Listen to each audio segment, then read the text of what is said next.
Hello everyone. तो sir start करते हैं अपना आज का क्लास। इलस्ट्रेशन नंबर 16 से सर हमें स्टार्ट करना था डिडक्शंस चैप्टर में। ओके सर, डिडक्शंस चैप्टर में हमें इलस्ट्रेशन 16 से स्टार्ट करना था। सर इलस्ट्रेशन नंबर 16 देखिए किस चीज के बारे में बात करता है, उसको समझते हैं। Mister A has commenced the business of manufacture of computers on 1 April 2022। किसी एक मैन्युफैक्चरिंग बिजनेस के बारे में बात हो रही है और आपसे यहाँ पूछा क्या जा रहा है कि आपको डिडक्शंस निकालनी है। पहली बात देखो, यहाँ पे डिडक्शंस निकालनी है, लेकिन किस चीज की डिडक्शन है? तो यहाँ पे आपको डेटा दिया गया है एम्प्लॉयज का, न्यू एम्प्लॉयज का। सर ऐसा ये क्या कुछ नया है? जी हाँ, एक सेक्शन होती है 80 डबल जे डबल ए 80 जा आ जा आ। ये सेक्शन क्या कहती है कि सर ये सेक्शन बात करती है आपसे कि जो भी नए एम्प्लॉयज आए हैं ना, जो भी नए एम्प्लॉयज हमने भर्ती किए हैं, उनकी एम्प्लॉयमेंट कॉस्ट के डिडक्शन के लिए। सर क्या मजाक कर रहे हो? मजाक कर रहा हूं मैं? हाँ सर, हम लोगों को पता है कि सर एक बैलेंस शीट बनती है और एक प्रॉफिट एंड लॉस अकाउंट बनाता है। तो ये जो प्रॉफिट एंड लॉस अकाउंट बनता है ना सर, जब यहाँ पे जाता है बाई सेल्स, फिर सर यहाँ पे to opening stock, to purchases, to gross profit, उसके बाद सर यहाँ पे आता है बाई ग्रॉस प्रॉफिट, उसके बाद सर यहाँ पे आता है टू सैलरी या टू वेजेस या टू एम्प्लॉयमेंट कॉस्ट। तो सर एम्प्लॉयमेंट का खर्चा तो सर यहाँ पे आ ही जाता है। हाँ, यहाँ पे आ तो जाता है, बट आपको एम्प्लॉयमेंट कॉस्ट यहाँ पे तो मिल ही रही है। इट्स ओके, इट्स ओके, हम इसकी बात नहीं कर रहे। इसमें कहीं कटौती नहीं की गई है। आपको कुछ एक्स्ट्रा दे रही है गवर्नमेंट, और गवर्नमेंट आपको एक्स्ट्रा दे रही है 30% ऑफ एम्प्लॉयमेंट कॉस्ट का डिडक्शन, जो ग्रॉस टोटल इनकम से माइनस होगा under section 80 double J double A के अंदर। ये एक्स्ट्रा बेनिफिट दे रही है। काहे दे रही है सर? क्या मतलब है गवर्नमेंट को? भैया देश में सॉरी भैया, देश में एम्प्लॉयमेंट जनरेट करना चाहती है गवर्नमेंट, इसलिए आपको एक्स्ट्रा बेनिफिट दे रही है। ओके सर, ये बात है क्या? तो सर बिना टाइम ज्यादा लगाए आप बताओ ना, ओरिजिनल बात क्या है? क्या है ये सेक्शन? देखो सर, सेक्शन है आपकी 80 डबल जे डबल ए, जो कि डिडक्शंस के बारे में बात करेगी इन respect of employment of new employees. सिर्फ और सिर्फ न्यू एम्प्लॉयज के लिए हम बात करेंगे। ये बात आपको सबसे ज्यादा ध्यान रखनी है। ये न्यू एम्प्लॉयज के बारे में बात करती है, आपके एग्जिस्टिंग या ओल्ड एम्प्लॉयज के बारे में बात नहीं करती है। But sir new employees means what? आपके दिमाग में तो आएगा ना sir, new employees means what? Sir नया एम्प्लॉय बोले तो कौन सा नया एम्प्लॉय?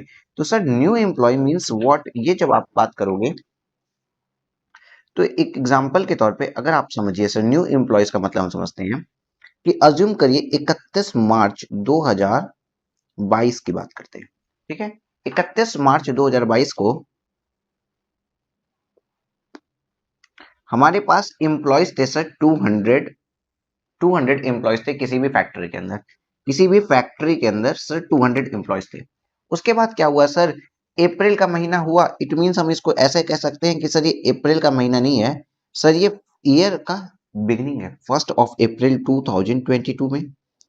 और जब तक ये साल खत्म होता है, मतलब 31 मार्च 2023 तक, सर कुछ एम्प्लॉयज आए होंगे और कुछ एम्प्लॉयज ऑर्गेनाइजेशन को छोड़ के गए भी होंगे।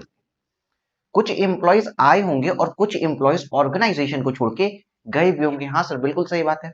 ऐसा तो होता ही है सर, कुछ एम्प्लॉयज आते भी हैं और कुछ एम्प्लॉयज ऑर्गेनाइजेशन को छोड़ के जाते भी हैं। हाँ सर, तो ऐसा तो हुआ था। तो अज्यूम करते हैं क्या हुआ सर कि सर यहाँ पे एडिशन हो गए, कुछ एम्प्लॉय आए अपने, और क्या करने के लिए आए? मानते हैं 200 में से, मानते हैं सर 60 न्यू एम्प्लॉयज यहाँ पे आ गए। 60 न्यू एम्प्लॉयज हमारे यहाँ रिक्रूट हुए, बट सर लेफ्ट आउट कर गए सर 10 एम्प्लॉयज। 10 एम्प्लॉयज ने एम्प्लॉयमेंट छोड़ के चले गए। तो एक बात बताओ sir, at the year end हमारे पास कितने एम्प्लॉयज हैं? At the year end sir 250 employees हैं only. At the year end 250 employees हैं ओनली।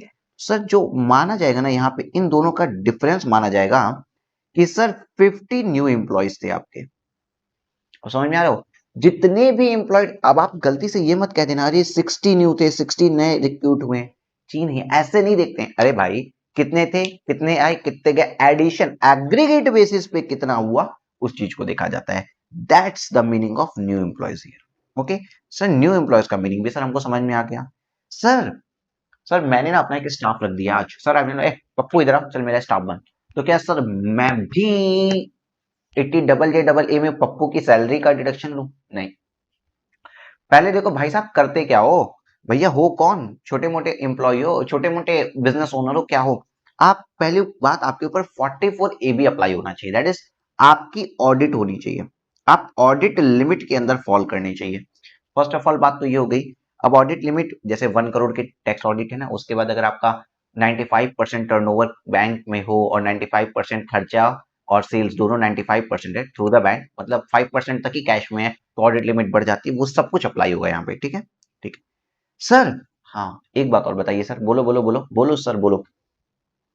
सर मैंने अज्यूम करिए मैंने सर अज्यूम करिए कोई एम्प्लॉय रखा है, मैंने कोई एम्प्लॉय रखा, ठीक है आपने एम्प्लॉय रखा, मैं मानता तो आपने एम्प्लॉय रखा, मैंने सर एम्प्लॉय रखा, मानते हैं सर इस प्रीवियस ईयर 2022-23 में सर मैंने एम्प्लॉय रखा और एम्प्लॉयमेंट का खर्चा मेरा, एम्प्लॉयमेंट कॉस्ट आ गई सर मेरी 3 करोड़ रुपीज, 3 करोड़ रुपए सर मेरी एम्प्लॉयमेंट कॉस्ट है। अब सर हम क्या करें, क्या करें, क्या मतलब पैसे दो, तो सर ये 3 करोड़ को क्या मैं प्रॉफिट एंड लॉस अकाउंट में डाल सकता हूँ? ओके यस, इस 3 करोड़ को आप प्रॉफिट एंड लॉस अकाउंट में तो डाल सकते हो, मैं तो बोल ही रहा हूँ पीएल में तो अलाउड है।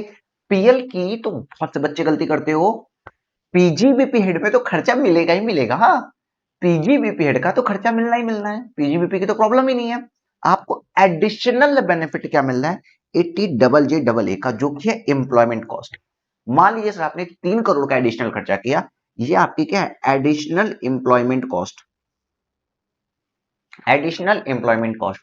सर डिडक्शन कितने की मिलती है, तो बेटा यहाँ पे देखो लिखा है एम्प्लॉयमेंट कॉस्ट आपकी कितनी है, 3 करोड़, यहाँ पे आपने लिया, तो इसका परसेंटेज ऑफ डिडक्शन मिलता है 80 डबल जे डबल में। सर कितना परसेंटेज ऑफ डिडक्शन, तो सर एडिशनल एम्प्लॉयज जो भी होंगे उसका डिडक्शन मिलता है 30% of additional employment cost.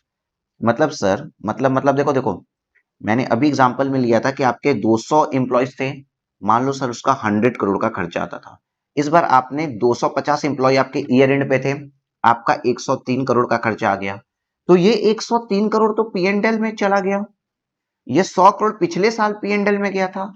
Additional employment cost कितनी है इस बार, सर ये एडिशनल एम्प्लॉयमेंट के लिए आपने 3 करोड़ रुपए एडिशनल खर्चा किया, इस एडिशनल एम्प्लॉयमेंट कॉस्ट का 30% डिडक्शन करंट ईयर में मिलेगा, तो 30% एडिशनल एम्प्लॉयमेंट कॉस्ट का जब डिडक्शन मिलेगा वो 3 सालों तक मिलेगा, इस साल 30%, अगले साल 30%, अगले साल 30%, ऐसे ही लेना, इस साल 30%, अगले साल 30% और अगले साल 30%, ऐसे ही लेना। सर एम्प्लॉय छोड़ के भाग गया तो भी ले लेना, क्योंकि करंट ईयर की कुछ कंडीशंस होती है वो मीट आउट होनी चाहिए। ऐसे ही हम सड़क पे से उठा के लाए और किसी को भी अपने एम्प्लॉय रख दिए, ऐसे काम नहीं चलता है। एक एम्प्लॉय का एक डेटा होना चाहिए, एक एम्प्लॉय के क्राइटेरिया को बताया गया है कि भैया ये पर्सन एम्प्लॉय होता है। सर हाँ भाई बताओ, ऐसे ही किसी को भी हम तो एम्प्लॉय बना देंगे, क्या होगा, क्या होगा सर, देखो देखो देखो सर क्या होगा, ऐसा होगा कि ना यहाँ पे ना सर, जब ये आदमी ना सर ना हाँ हाँ बोलो बोलो, 31 मार्च 2023 को, 31 मार्च 2023 को बैठा होगा, ये देखेगा देखेगा देखेगा कि टू प्रॉफिट मेरा बहुत, ये देखेगा कि टू प्रॉफिट मेरा जा रहा है 200 करोड़ रुपया, तो ये सोचेगा कि हम ना फैब के मंथ में, मान लो ये जनवरी में अपना रिकॉर्ड बना रहे हैं, एडवांस टैक्स की पेमेंट किया, देख रहा है भाई साहब प्रॉफिट बहुत जा रहा है, एम्प्लॉय भरो फर्जी, डमी एम्प्लॉयज जिसको कहते हैं, क्या कहते हैं, डमी एम्प्लॉयज, डमी एम्प्लॉयज भर दो, डमी एम्प्लॉय भरो, और यहाँ पे टू सैलरी से भी अपना प्रॉफिट कम करने की कोशिश करो, मान लो सैलरी इसने अगर 20 करोड़ भी दिखा दी, तो बेटा प्रॉफिट यहाँ पे आपका 180 करोड़ हो जाएगा घट के। भाई भाई अभ्यास से दीजिए प्लीज, थोड़ा सा आपको ब्रेन होगा तब मैं पढ़ा रहा हूँ, ठीक है। और साथ साथ 80 डबल जे डबल ए की डिडक्शन भी लेने की कोशिश करेगा। गवर्नमेंट बैठी है यहाँ पे, वो कहेगी बेवकूफ समझाए क्या, कोई भी टैक्स प्लानिंग करने नहीं देंगे, गवर्नमेंट सीधे कहती है भाई हम तुम्हें कोई भी टैक्स प्लानिंग नहीं करने देंगे। पहली बात तो गवर्नमेंट का सीधा कहना है हम तुम्हें कोई भी टैक्स प्लानिंग नहीं करने देंगे, तुमने जो 3 करोड़ पहली बात तो करंट ईयर में पाया उसको हम 3 अलग अलग इंस्टॉलमेंट में 1 करोड़ 1 करोड़ 1 करोड़ देंगे, और दूसरी बात हम भाई साहब कुछ कंडीशन टू बी सेटिस्फाइड करो, कुछ कंडीशन सेटिस्फाइड करनी पड़ेगी, तभी हम, सिर्फ और सिर्फ तभी, ओनली एंड ओनली देन हम आपको क्या कहेंगे कि भाई साहब आप ये कंडीशन सेटिस्फाई करते हो, तब भी आप 80 डबल जे डबल ए के लिए इलिजिबल हो। क्या हो? इलिजिबल हो। अब सर वो कंडीशंस कौन सी हैं? सर वो कंडीशंस कौन सी है? देखो आओ आओ सर, एक छोटा सा इस तरीके से इसको समझते हैं कि आगे कभी फ्यूचर में रटना ही ना पड़े, रट्टे की नीड ही नहीं है यार, ऐसे ही दिमाग में जाएगा। सर ये सेक्शन याद कैसे रहेगी? 80 डबल जे डबल ए, कैसे 80 डबल जे डबल ए? जा आ, एम्प्लॉय कभी जा रहा है कभी आ रहा है, एम्प्लॉय की ऐसी की तैसी, कभी जाता है कभी आता है, तो जा आ that is 80 double J double A. दूसरी बात, deduction in respect of employment of new employees. अब कंडीशंस कुछ बड़ी मजेदार मजेदार है, जो कंडीशंस है इसकी बड़ी मजेदार मजेदार है। देखो पहली बात तो कंडीशन सर क्या, जैसे कंपनीज कोई भी बिजनेस, जैसे मैंने यहाँ टाटा लिया है, एक मैन्युफैक्चरिंग कंसर्न लिया है, सर यहाँ पे ये डिडक्शन किसको मिलती है? तो सर ये डिडक्शन मिलती है एनी एसएससी को। ऐसा कुछ नहीं है कि इंडिविजुअल एचयूएफ को मिल रही है, किसी फैक्ट्री को मिल रही है, ट्रस्ट को मिल रही है, किसी को मिल रही है, एनी एसएससी को मिलती है, किसी भी एसएससी को मिलती है भाई साहब, जिसका टर्नओवर, जिसका ऑडिट होता हो 44 एबी के अंदर, जो ऑडिट पार्टी होती है उन सभी लोगों को मिलती है। अब ऐसा जरूरी नहीं है कि सर ट्रस्ट है, रजिस्टर्ड है, कंपनी इंडिविजुअल एचयूएफ है। हम लोगों ने बहुत से सेक्शंस देखे इंडिविजुअल एचयूएफ या सीनियर सिटीजन के लिए, ऐसा इसमें कोई बात नहीं है। जो भी एसएससी है, जो भी बिजनेस कर रहा है, जो भी एसएससी, अगर उसकी टैक्स ऑडिट होती है अंडर सेक्शन 44 ए बी, तो उसको 80 डबल जे डबल ए की डिडक्शन मिल सकती है। सर बात तो समझ में आ गई। सर क्या हर एक एम्प्लॉय के लिए हम इसमें दे दें? सर हम क्या, आपने बोला न्यू एम्प्लॉय, और न्यू एम्प्लॉय का सर आपने मतलब बता दिया, जो ईयर एंड पे आपको दिखता है कि भाई साहब एडिशन हुआ है, जो ईयर एंड पे आपको क्या दिखता है कि बॉस एडिशन हुए हैं। बट सर अभी जो आपने बोला न्यू एम्प्लॉय, तो हम सर किसको न्यू एम्प्लॉय समझे? ये बात भी तो आपने बताई नहीं, ये बात तो आपने बताई नहीं। देखो हम, इसने बोला ना कुछ कंडीशंस लगाएंगे, इसने बोला कुछ कंडीशन लगाएंगे, कुछ कंडीशन लगाएंगे और कहेंगे कि भैया इन्हीं लोगों को हम न्यू एम्प्लॉय कंसीडर करते हैं, इन्हीं लोगों को हम न्यू एम्प्लॉय कंसीडर करते हैं। जैसे कि मैंने अभी आपको बताया था कि फेब के महीने में अगर आपने उठा के बहुत से ज्यादा लोगों की भर्ती कर दी, तो ये माना जाएगा भाई तुम मंथ ईयर एंड पे एकदम एम्प्लॉयमेंट जनरेट कर रहे हो, हम इनको न्यू एम्प्लॉय नहीं कंसीडर करेंगे। आपने फेब के महीने में उठा के बहुत ज्यादा एम्प्लॉयमेंट निकाल दी, तो भाई साहब कहा जाएगा यार तुम ईयर एंड में इनको बुला रहे हो, हम नहीं मानेंगे कि ये न्यू एम्प्लॉयज हैं, हम नहीं मानेंगे कि ये एम्प्लॉयज हैं। तो भाई बिजनेसमैन बोलेगा ना, तो आप ही बता दो कि हम कितने दिन अपने बिजनेस में इसको रखें तो आप मानोगे कि न्यू एम्प्लॉय है? अब बोलोगे ना, चलो तुम ही बताओ कितने दिन रखें। जब तुम मानते हो, सरकार से पूछोगे ना, सरकार आप ही बता दो हमको कितने दिन रखें तो मान लोगे न्यू एम्प्लॉय है। तब गवर्नमेंट बोलती है कि भैया मिनिमम 240 डेज, 240 डेज यहाँ पे आपका और मोर वर्क तो होना ही चाहिए, वो एम्प्लॉय मिनिमम 240 डेज और मोर का वर्क करना चाहिए। तो आपने बोला ठीक है, देखो चार कंडीशंस हैं, चार कंडीशंस हैं। उसके बाद फिर बात आई, अच्छा ठीक है, तो अब लोग 240 दिन ही रखना था तो और भी एम्प्लॉयज को रखने लगे, ऐसे ही उठा के डमी एम्प्लॉयज दिखा दिए कि ये आदमी मेरे में ना जून से रजिस्टर्ड था और इसको पेमेंट करते जा रहे हैं, पेमेंट करते जा रहे हैं, पेमेंट करते जा रहे हैं। तो फिर गवर्नमेंट बोली भाई रुको, चार कंडीशन है, 240 दिन से ज्यादा नहीं, वो भाई रिकॉग्नाइज्ड प्रोविडेंट फंड में कंट्रीब्यूशन भी कर रहा हो। आप ऐसे फर्जी बिल नहीं काट सकते, रिकॉग्नाइज्ड प्रोविडेंट फंड में उसका कंट्रीब्यूशन भी होना चाहिए, कंट्रीब्यूशन होना चाहिए रिकॉग्नाइज्ड प्रोविडेंट फंड में। तो यहाँ पे एक तरीके से फिल्टर लगा डब्ल्यू एम्प्लॉयज को बचाने के लिए, बिकॉज पीएफ में पैसा जाना चाहिए। उन्होंने कहा ठीक है चलो, अब वो ह्यूज सैलरी भी दिखाने लगे, 8 करोड़ की सैलरी, 10 करोड़ की सैलरी, कह रहे भाई बहुत इनरिच आदमी है, मैंने न्यू सीएफओ रखा है। तो गवर्नमेंट यहाँ पे सबसे अच्छा गेम खेली, ये गवर्नमेंट का मोस्ट इंपॉर्टेंट गेम था। गवर्नमेंट ने बोला ना कि जिस भी एम्प्लॉय को आप रख रहे हो, वो उसका इम्यूलमेंट या उसकी सैलरी समझ लीजिए या उसका रेम्युनरेशन अप टू 25,000 ही होना चाहिए, उससे ज्यादा नहीं हो सकता। क्या बात करते हो सर? और चौथा, जिसको गवर्नमेंट के पीएफ अकाउंट से पैसा वैसे जाते हैं उनकी बात होती है। सर क्या बात करते हो? देखो गवर्नमेंट कहती है देखो भैया ये एक लेबर है, ये देख लो लेबर वर्क कर रहे हैं, ह्यूमन नेचर, लेबर वर्क करते हैं, इन लोगों को भैया आप सैलरी, इनकी सैलरी है, अनस्किल्ड लेबर कह लो, अनस्किल्ड और सेमी स्किल्ड, अनस्किल्ड या सेमी स्किल्ड जो लोग होते हैं उनकी सैलरी या इम्यूलमेंट अप टू ₹25,000 ही होता है ना? ये बात सच है कि नहीं है? लगभग ये 25,000 ही होता है ना पर मंथ है ये। ए ओ नालायक, पर एनम नहीं है, पर मंथ है, ठीक है। अब यहाँ पे देखिए प्रोफेशनल्स कितने हैं, ये सीए भाई साहब हैं, ये सीएस हैं, ये मैम लॉयर हैं, ये आर्किटेक्ट हैं, ये 3 लोग डॉक्टर हैं। क्या ये 25,000 रुपए से ज्यादा नहीं कमा रहे होंगे? हाँ, इनकी सैलरी मानते हैं sir 2 lakh rupees per month है, ठीक है। तो गवर्नमेंट का कहना है भैया हम एम्प्लॉयमेंट जनरेट करने के लिए, हम एम्प्लॉयमेंट बढ़ाने के लिए 80JEE ये वाली स्कीम लाए हैं। तो इन लोगों को जो अनस्किल्ड और सेमी स्किल्ड हैं, ये लोग कहते हैं ना बेरोजगारी है, बेरोजगारी है, बेरोजगारी है, बेरोजगारी है, इनको वो रिक्रूट करवाना चाहते हैं। ये लोग तो अपना जीवन यापन करने के लिए कोई और वे खोज ही लेंगे। सीए को जॉब नहीं मिली, प्रैक्टिस कर लेगा, डॉक्टर तो प्रैक्टिस ही कर करके पैसे कमा रहे हैं, आर्किटेक्ट प्रैक्टिस कर रहे हैं, लॉयर्स प्रैक्टिस कर रहे हैं, जो लोग, या फिर भैया अपना बिजनेस खोल लेंगे ये लोग। तो इन जिनकी सैलरी अप टू 25,000 है उन्हीं को डिडक्शन मिलेगा। ये जो काबिल लोग है ना, ये जो काबिल लोग हैं, इनको जॉब पे रख के आपने सरकार की रोजगार की समस्या को समाधान नहीं किया है, रोजगार की प्रॉब्लम को सॉल्व नहीं किया है, इसलिए इन काबिल लोगों की सैलरी का डिडक्शन नहीं मिलेगा। देखो, काबिल लोगों से टैक्स भी वसूलेगी और उनकी सैलरी के डिडक्शन, इनकी सैलरी पे जो एम्प्लॉयमेंट कॉस्ट आई उसका डिडक्शन कंपनी को भी नहीं मिलेगा। Is it clear? Sir clear हो गया। अब सर कुछ और बातें बता दीजिए। सर पूछो क्या? सर मान लेते हैं इसका इसको दो, मैंने बोला ना 3 करोड़ का सर एम्प्लॉयमेंट कॉस्ट आया, एडिशनल एम्प्लॉयमेंट कॉस्ट।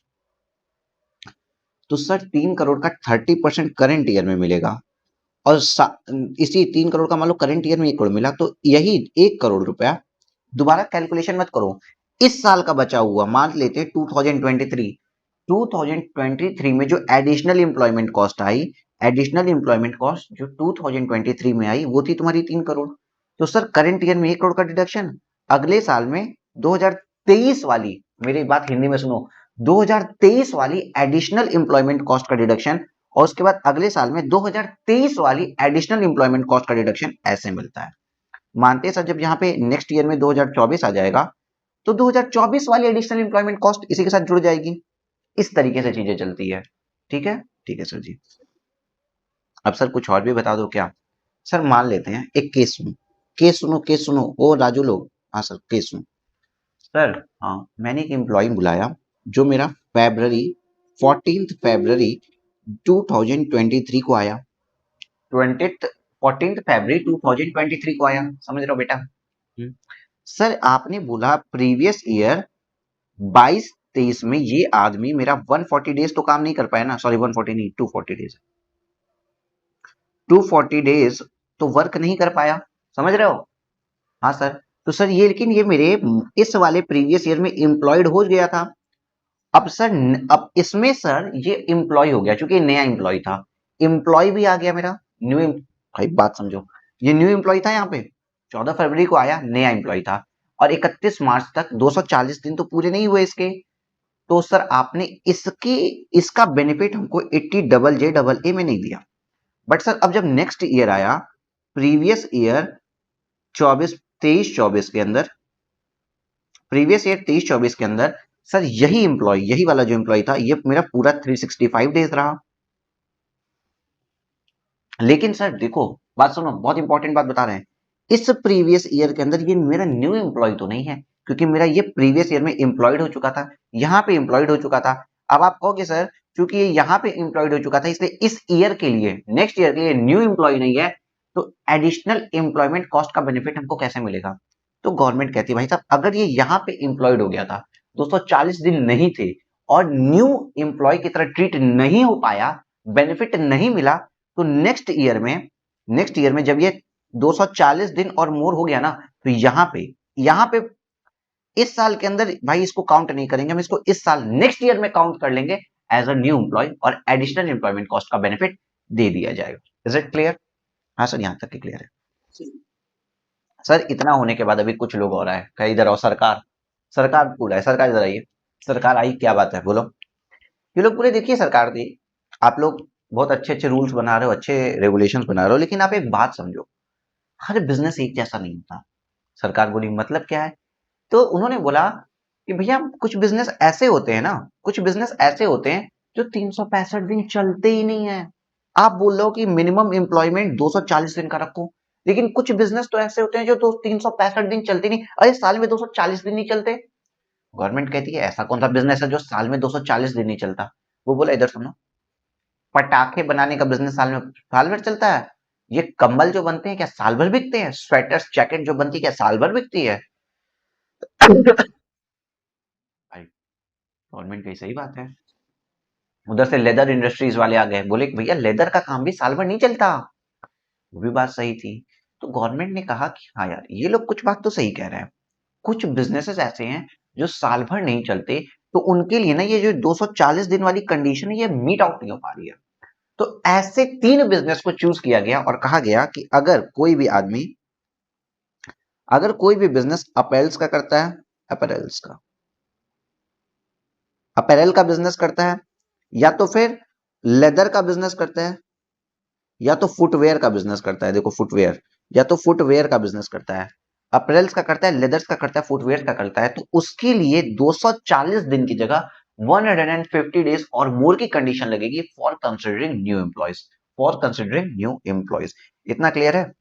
हाँ सर इतना क्लियर है। इसका मतलब सीधी सी बात है, सीधी बात, नो बकवास। अगर कोई भी बिजनेस है, कोई भी एसएससी है जिसका 44 एबी के अंदर ऑडिट होने के क्राइटेरिया को आता है, और वो कुछ ऐसे एम्प्लॉयज रखता है, एडिशनल एम्प्लॉयज रखता है करंट ईयर में, जो एम्प्लॉयज जो एम्प्लॉयज जो एम्प्लॉय 240 दिन और मोर इन प्रीवियस ईयर में रहे हो, साथ ही साथ उनका कंट्रीब्यूशन हो आरपीएफ में, एवं उनकी एम्प्लॉयमेंट कॉस्ट लेस देन हो या इक्वल टू हो 25,000 रुपए तक की, साथ ही साथ वो मतलब गवर्नमेंट की जो स्कीम्स होती है ना, गवर्नमेंट का जो पीएफ अकाउंट होता है वहां से पैसा ना पाते हो, मतलब गवर्नमेंट पेंशन फंड है, सॉरी, गवर्नमेंट पेंशन फंड से पैसा ना पाते हो, तो उन एम्प्लॉयज का जो भी एम्प्लॉयमेंट कॉस्ट आएगा उसका 30% का डिडक्शन करंट ईयर में, और 30% का नेक्स्ट, और 30% उसके नेक्स्ट ईयर में एम्प्लॉयमेंट कॉस्ट का डिडक्शन मिलेगा under section 80 double J double ए।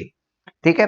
साथ साथ ये बात याद रखना कि अगर अपैरल, फुटवेयर और लेदर इंडस्ट्रीज में है तो आपको 150 डेज और मोर तक की ही लिमिट है इंस्टेड ऑफ 240 डेज और मोर। लेकिन सर एक बेस्ट बात, बिजनेस, जो भी आपका बिजनेस हो ना, should not be formed by splitting और रिकंस्ट्रक्शन। भाई बिजनेस नया करो, स्प्लिट मत कर दो कि भैया, अज्यूम करिए टैसे टाटा,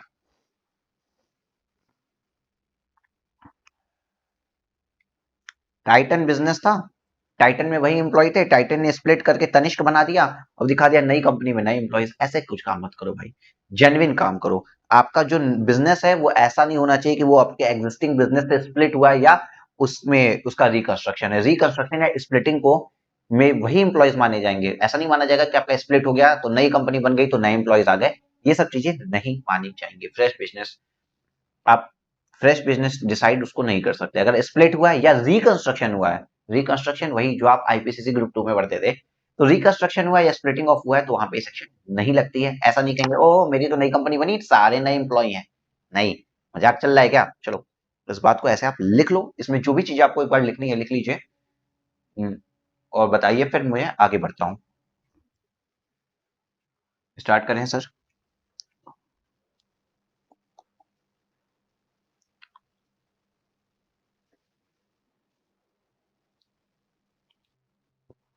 देखो sir, deduction in respect of employment of new employees वाली जो बात थी उसने सीधे लिखा था business should not be formed by splitting of reconstruction of existing business. ठीक है। और भैया किसको मिलती है, एलिजिबल कौन है वो भी यहाँ पे लिखा होगा, ऑल एसएससीज। ठीक है। The business is not acquired by the SSC by way of transfer from another person as a result of any business recognisation. ठीक, मतलब भैया कुछ भी तुम ऐसा नहीं कर रहे हो कि तनिष्क के एम्प्लॉय ही, सॉरी टाइटन कंपनी ने जब खुद को डिमर्ज करके तनिष्क बनाई तो न्यू एम्प्लॉयज नहीं कंसीडर होंगे। सीधी बात यही इन्होंने लिखी है। और दूसरी बात 44 ईबी के अंदर इनकी ऑडिट होनी चाहिए, डेट वगैरह मेंशन की गई है। आपको यहाँ पे एडिशनल एम्प्लॉयमेंट कॉस्ट क्या होती है उसका मतलब बता दिया गया। इसके अंदर एडिशनल एम्प्लॉयमेंट कॉस्ट के साथ साथ एक कंडीशन में ये वाली लाइन देख लो, लिखा हुआ है कि एम्प्लॉय, पहली बात तो 25,000 या उससे कम के एम्प्लॉयज के लिए एलिजिबल है, 240 दिन होने चाहिए, साथ ही साथ वो आरपीएफ में, रिकॉग्नाइज प्रोविडेंट फंड में कंट्रीब्यूट करने वाले एम्प्लॉय होने चाहिए, डमी एम्प्लॉयज नहीं होने चाहिए। इन तीनों के साथ साथ अगर ये तीनों कंडीशन मीट आउट भी हो रही है तब भी नहीं लगेगा यदर employ employee for form the entire contribution is paid by the government under the employee pension scheme notified in the accordance with the provision of the employee pension fund provident fund and miscellaneous provisions act। मतलब अगर government की pension scheme से अगर पैसा मिलता है तो भी वहां पे ये चीज नहीं लगती है। ठीक, इसके ऊपर कोई क्वेश्चन वैसा नहीं है। और क्वेश्चन नंबर 16 देखते हैं सर। क्वेश्चन नंबर 16 कहता है mister A Cummins the business of Cummins, मतलब नया बिजनेस है तो सारे नए एम्प्लॉय होंगे। Manufacturing of computers on 1 April 2022 he employed 350 new employees during the previous year 22 days. During this year उनको 350 न्यू एम्प्लॉय मिले। द डिटेल्स, मच्छर क्यों आ गए हो, details are as follows, details कुछ दी हुई है। सबसे पहले देखो सर, अब आपको जैसे ही न्यू एम्प्लॉय आएंगे ना, दिमाग में आना चाहिए भाई साहब 80 डबल जे डबल ए के ऊपर क्वेश्चन होगा। ठीक है, इसने पहली बात कही, आगे पढ़ते हैं, डिटेल्स को बाद में देखेंगे। The regular employees participate in recognise provident fund, जितने भी रेगुलर एम्प्लॉयज हैं वो रिकॉग्नाइज प्रोविडेंट फंड में काम कर रहे हैं। While the casual employees do not, लेकिन casual employees recognised provident fund के अंदर कॉन्ट्रीब्यूट नहीं कर रहे हैं। ठीक, compute the deduction if any available to mister A for the assessment year 23-24 if the profit and gain derived from the manufacture of computers that the year is 75 lakh and his total turnover is 10.16 crore. Total turnover 10.16 crore है। 10 करोड़ का turnover है, मतलब sir भाई साहब कुछ भी हो जाए 44 एबी के अंदर इनकी तो ऑडिट होती ही होगी, इनकी तो ऑडिट होती ही होगी। इनका जो प्रॉफिट आ रहा है वो आ रहा है 75 लैक्स का। ओके, ये भी हम समझ गए। What would be your answer if Mr. has commenced the business of manufacture of footwear on 1 April 2022? चलो यहां से ये याद रखना, ये एक एडिशनल क्वेश्चन है, क्वेश्चन नंबर 2। ये एक एडिशनल क्वेश्चन है, बहुत बार गलती होती है। क्वेश्चन लिखो बेटा, तुरंत क्वेश्चन लिखो। बहुत बार गलती होती है कि हम पहला वाला पार्ट सॉल्व कर देते हैं और दूसरे वाले पार्ट को हम भूल जाते हैं। ये होता है, ये एक्चुअल में चीज होती है। ऐसा मत कहना अरे सर ऐसे कैसे होता है, ये फैक्ट है, ये चीजें होती हैं कि आप पहला सॉल्व करते दूसरा भूल जाते हैं। तो अभी तक ये बिजनेस जो था कंप्यूटर का कर रहा था, तो इसके लिए क्या, पहली बात तो गवर्नमेंट के पेंशन फंड से पैसा नहीं आ रहा। ठीक, दूसरी कंडीशन 25,000 से कम की एम्प्लॉयमेंट होनी चाहिए। तीसरा आरपीएफ में कंट्रीब्यूट करना चाहिए। चौथा 240 दिन और मोर एम्प्लॉयड होना चाहिए। ठीक ठीक है, यही 4 कंडीशन है। हाँ सर, देखते हैं। Number of employees 75 employees 1 April 2022 को हमारे यहाँ आए, वो रेगुलर एम्प्लॉयज थे। इट मीन्स वो आरपीएफ में भी कंट्रीब्यूट कर रहे थे और उनका कंट्रीब्यूशन 24,000 रुपए है, दैट इज 25,000 और लेस है। ये एम्प्लॉयज एलिजिबल हैं किसके लिए, 80 डबल जे डबल ए के लिए as a new employ. Sir इनकी एम्प्लॉयमेंट कॉस्ट कितनी है, 24,000 into 75, 24,000 into 75 into 12, that is 216, 1 2 3 4 5 triple 5 2 crore 16 lakh रुपए आ रहे हैं सर, कैसे। अरे भाई 24,000 रुपए एक महीने के, तो 24,000 गुड़े 12 गुड़े 75 एम्प्लॉयज के लिए ये आ रहा है। ठीक है, और ये 80 डबल जे डबल ए के लिए एलिजिबल है। दूसरा पॉइंट आता है सर 125 एम्प्लॉयज हैं जो 1 मई 2022 को आए, लेकिन सर रेगुलर एम्प्लॉयज ही हैं। बट सर उनका जो एम्प्लॉयमेंट कॉस्ट है ना, जो इमोल्यूमेंट्स हैं, वो सर इमोल्यूमेंट उसके 25,000 से ज्यादा हो गए। अगर किसी का एम्प्लॉयमेंट कॉस्ट, उसका इमोल्यूमेंट अगर 25,000 रुपीज से ज्यादा है तो उसको सर 80 डबल जे डबल ए का डिडक्शन नहीं मिलता, ये इनएलिजिबल है। तीसरे 25 एम्प्लॉयज जो 1 अगस्त को आए हैं सर, वो कैजुअल एम्प्लॉयज हैं। और हमने अभी पढ़ा कि कैजुअल एम्प्लॉयज आरपीएफ में कंट्रीब्यूट नहीं कर रहे हैं। देखो यहाँ पे इसी इसी क्वेश्चन में लिखा हुआ है कि कैजुअल एम्प्लॉयज जो रेगुलर एम्प्लॉय हैं वही पार्टिसिपेट करते हैं आरपीएफ के अंदर, कैजुअल एम्प्लॉय नहीं कर रहे हैं। तो कैजुअल नहीं कर रहे तो employment cost 80 double J double A के लिए कंसीडर नहीं किए जाएंगे। उसके बाद सर 100 एम्प्लॉय 1 सितंबर 2022 को हुए, रेगुलर भी हैं और और जिनकी जो इमोल्यूमेंट्स हैं वो सर 25,000 से कम भी हैं। बट सर ये 3 कंडीशन तो आ गई, चौथी कंडीशन क्या, ये 240 डेज और मोर वर्क नहीं है। कंप्यूटर का बिजनेस था सर, अपरेल्स होते, फुटवेयर होते, लेदर होते तो 150 दिन दिखते, यहाँ पे 240 डेज देखेंगे। तो देखो सर 1 सितंबर से है, तो सर सितंबर के 30 दिन प्लस, सर ऐसे कंसिडर करो, सितंबर प्लस अक्टूबर प्लस नवंबर प्लस दिसंबर प्लस जनवरी प्लस फरवरी प्लस मार्च, बताना जरा कितने दिन होते हैं। 30 plus 31 plus 30 plus 31 plus 31 plus 20 plus 28 plus 31, sir 212 days आ रहे हैं। सर ये 250 दिन से कम है, तो सर इसके ऊपर भी हमको डिडक्शंस नहीं मिलेंगी, ये मेरे न्यू एम्प्लॉयमेंट कॉस्ट के अंदर नहीं आएगा। 2 करोड़ 16 लाख रुपए सर मेरे न्यू एम्प्लॉयमेंट कॉस्ट के अंदर आएगा, और इसका 30% का ये सर हमको डिडक्शन मिल जाएगा। तो इसकी 30% वैल्यू कितनी होती है, 216 का 0.30, दैट इट्स 64,80,000 का 80 डबल जे डबल ए के अंदर डिडक्शन मिलेगा। देखो ओरली सॉल्व होगा, आप सब कुछ ओरली सॉल्व होगा, सब कुछ ओरली सॉल्व होगा। देखो आओ प्रेजेंटेशन पार्ट पढ़ते हैं कि सर प्रेजेंटेशन कैसे करेंगे। Mister A eligible for deduction under section 80 double J double A since he is subject to tax audit under section 44 A B. भाई 80 डबल जे डबल ए की डिडक्शन मिलेगी क्योंकि वो सब्जेक्ट टू टैक्स ऑडिट है under section 80 double J double A, sorry under section 80 44 A B for the suspend year 23-24। साथ ही साथ and he is a employ, वो एम्प्लॉय है एडिशनल एम्प्लॉय ड्यूरिंग 23-24, दोनों कंडीशन सेटिस्फाई हो गई। उसके बाद बोले if mister A is engaged in the business of manufacture of computer, computer के बिजनेस में है, तो क्या हुआ, additional employment cost 25,000 into 12 into 75, जो मैंने बताया 2 करोड़ 16 लाख। डिडक्शन 30% मिलेगा करंट ईयर में, बाकी नेक्स्ट के 2 कॉन्सेक्यूटिव ईयर में। तो डिडक्शन आपको मिला 30%, देखो 64,80,000 जो आपने ओरली यहां निकाला था। आपको चीजें ऐसे आएंगी बेटा, ऐसे सॉल्व होंगी। नंबर ऑफ एडिशनल एम्प्लॉयज, सब बातें आपको मेंशन करनी पड़ेगी। देखो कितना है, बस रीड कर लो कि भैया टोटल एम्प्लॉय 350 थे, कैजुअल एम्प्लॉयज जो 1 अगस्त को थे, जो कि नहीं पार्टिसिपेट करते हैं आरपीएफ के अंदर, उनके ऊपर एडिशनल एम्प्लॉय का मुहर नहीं लगेगा। ये देखो यहाँ पे नंबर ऑफ एडिशनल एम्प्लॉयज, ये एडिशनल एम्प्लॉय की मुहर नहीं लग पाई क्योंकि कंडीशन नहीं मिटा उठी। कौन सी कंडीशन, पहला वो पेंशन फंड वाला, वो दूसरा 240 दिन या और मोर होने चाहिए, तीसरी कंडीशन क्या थी 25,000 या उससे कम इनका इन्वॉल्वमेंट होना चाहिए, चौथी कंडीशन क्या थी तुम्हारी आरपीएफ के अंदर कंट्रीब्यूट करना चाहिए। तो इसमें से अगर एक भी कंडीशन वायलेट होगी तो भाई साहब आपके ऊपर न्यू एम्प्लॉय की मुहर नहीं लग पाएगी, तो ये भाई साहब मुहर से बाहर हो गए।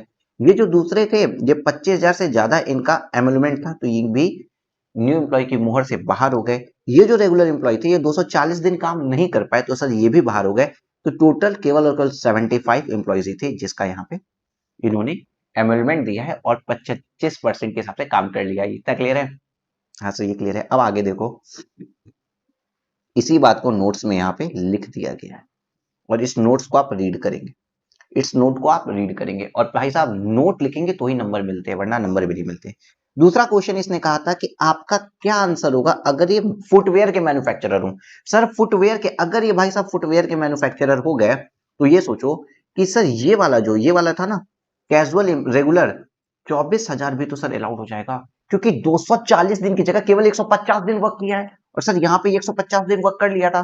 तो 24,000 into 12 into 100 that is sir 2 crore 88 lakh rupees plus 2 crore 16 lakh rupees, sir इस तरीके से आएगा, समझ में आ रहा है। हाँ सर तो देखो क्या हो जाएगा, 2 करोड़ 16 लाख प्लस 2 करोड़ 18 लाख 88 लाख, इन दोनों को एक बार जोड़ो प्लीज, इन दोनों को जोड़ो, 2 करोड़ 16 लाख प्लस 2 करोड़ 88 लाख, सर आता है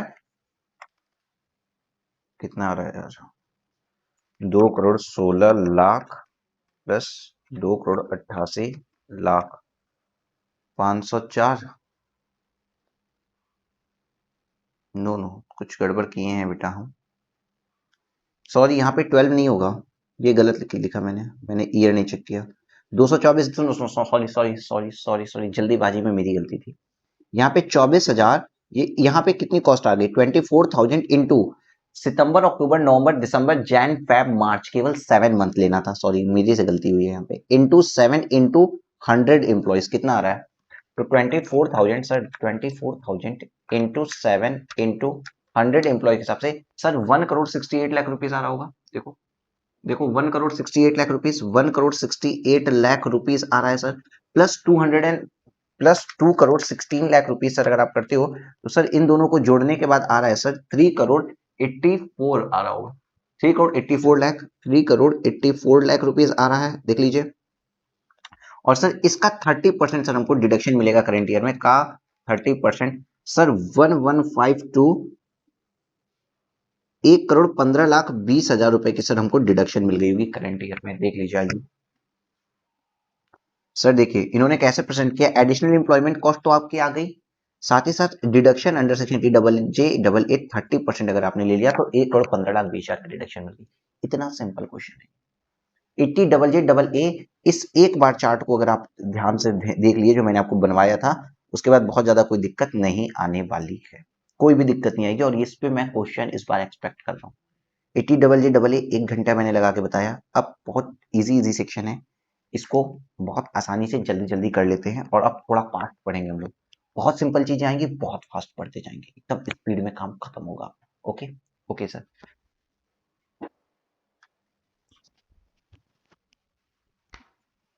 सर आगे स्टार्ट करते हैं अपना क्वेश्चन। इलस्ट्रेशन नंबर 70 और 17 पढ़ते हैं। क्या लिखा है? Mister Akash receive royalty of ₹2,88,000। अब सर ये रॉयल्टी के ऊपर क्वेश्चन है। रॉयल्टी 2,88,000 रुपए की रिसीव हुई है from a foreign country for a book authored by him being a work of literary nature। Literary nature के बुक की वर्किंग के लिए उनको एक किताब उन्होंने लिखी, लिटरेचर की थी। उस किताब के ऊपर उनको फॉरेन से रॉयल्टी आई है 2,88,000 रुपीज। सर अगर कोई लिटरेरी बुक होती है और उसके ऊपर आपको फॉरेन से कोई रॉयल्टी आती है, तो इसके ऊपर एक डिडक्शन मिलती है under section 80 QQB। Okay, 80 QQB के अंदर डिडक्शन मिलती है। चलो, the rate of royalty is 18% of the value of books. अब देखो यहाँ पे आपको बोला कि 18% ऑफ वैल्यू ऑफ बुक की आपको रॉयल्टी मिली है, जो है 288 lakh rupees, sorry 2,88,000 rupees. 2,88,000 rupees की रॉयल्टी मिली है, जो कि 18% ऑफ बुक वैल्यू है। तो बुक वैल्यू कितनी होगी आप बताइए, आप लोग कैलकुलेट कर सकते हैं। 2,88,000 रुपए अगर 18% है तो कितने का 18% है ये निकालना होता है। सो यहाँ पे अगर हम निकालें कितने का 18% है, 2,88,000 डिवाइड बाय 0.18, मतलब 16 लाख रुपीज आ रहा है। अगर आप देख पाए तो 16 लाख रुपीज आ रहा है बॉस। देखिए आप लोगों को यहाँ पे दिख रहा होगा, 16 लाख रुपीज की बुक बिकी होगी। 16 लाख रुपीज की बुक बिकी होगी। ये बात क्लियर हो गई कि नहीं क्लियर हो गई? बोलो, 16 लाख रुपीज की बुक बिकी होगी। हाँ सर, ये वाली बात क्लियर है। आकाश ने जो रॉयल्टी रिसीव की है वो 16 लाख रुपीज की बुक बिकी होगी। उस 16 लाख रुपीज की बुक के ऊपर इनको भाई साहब 2,88,000 रुपीज की रॉयल्टी मिली है। Clear clear. सर एक बात और समझिए, the expenditure incurred by him for earning this royalty was 40,000। The amount remitted to India till 30 September 2022 is 2,30,000 rupees. इस रॉयल्टी को कमाने के लिए उन्होंने 40,000 रुपए का खर्चा किया। ये आपका एक्सपेंडिचर है। अब बॉस जब आप किताब विदेश में बिकी है ना, किताब देश के बाहर बिकी, मतलब यार आप लोग जानते हो ना कि भारतीय लोग बाहर के ऑथर्स की बहुत बुक पढ़ते हैं। तो जब हम बाहर के ऑथर की बुक खरीदते हैं तो उस पर कुछ रॉयल्टी होती है ऑथर की। वो वो रॉयल्टी दो तरीके से हो सकती है। देखो, वो रॉयल्टी जो रॉयल्टी होती है वो टू तरीके से होती है। एक होती है लमसम अमाउंट, कि लमसम में आपके 5 लाख कॉपीज के, आपके 5 लाख बिके चाहे 50 लाख कॉपी बिके, आपको इतने रुपए की रॉयल्टी दे देते हैं। अब बाकी पब्लिशर के ऊपर है कि वो कितनी कॉपीज बनाएगा, बेचेगा, क्या कमाएगा, क्या खाएगा। और एक होती है as a percentage of sale basis, कि भैया हर बुक की सेल पे 5% रॉयल्टी मिलेगी, 10% रॉयल्टी मिलेगी, 25% तक की रॉयल्टी मिलेगी। ये डिपेंड करता है कितनी मिलेगी। मतलब बुक की रॉयल्टी का ये दो तरीका होता है, पहला लमसम में मिल जाती है और दूसरा as a percentage of sale जाती है। ठीक है, तो जिस तरीके से फॉरेन के राइटर की बुक यहाँ पे हम इंडियंस खरीदते हैं, उस तरीके से हमारे भारत के राइटर की बुक भी तो फॉरेन वालों ने खरीदी होगी। तो वहां पे जो बुक बिकी, लेट से यूएसए में बुक बिकी, तो यूएसए में जो बुक बिकी उस बुक की 16 लाख रुपीज की बुक बिकी।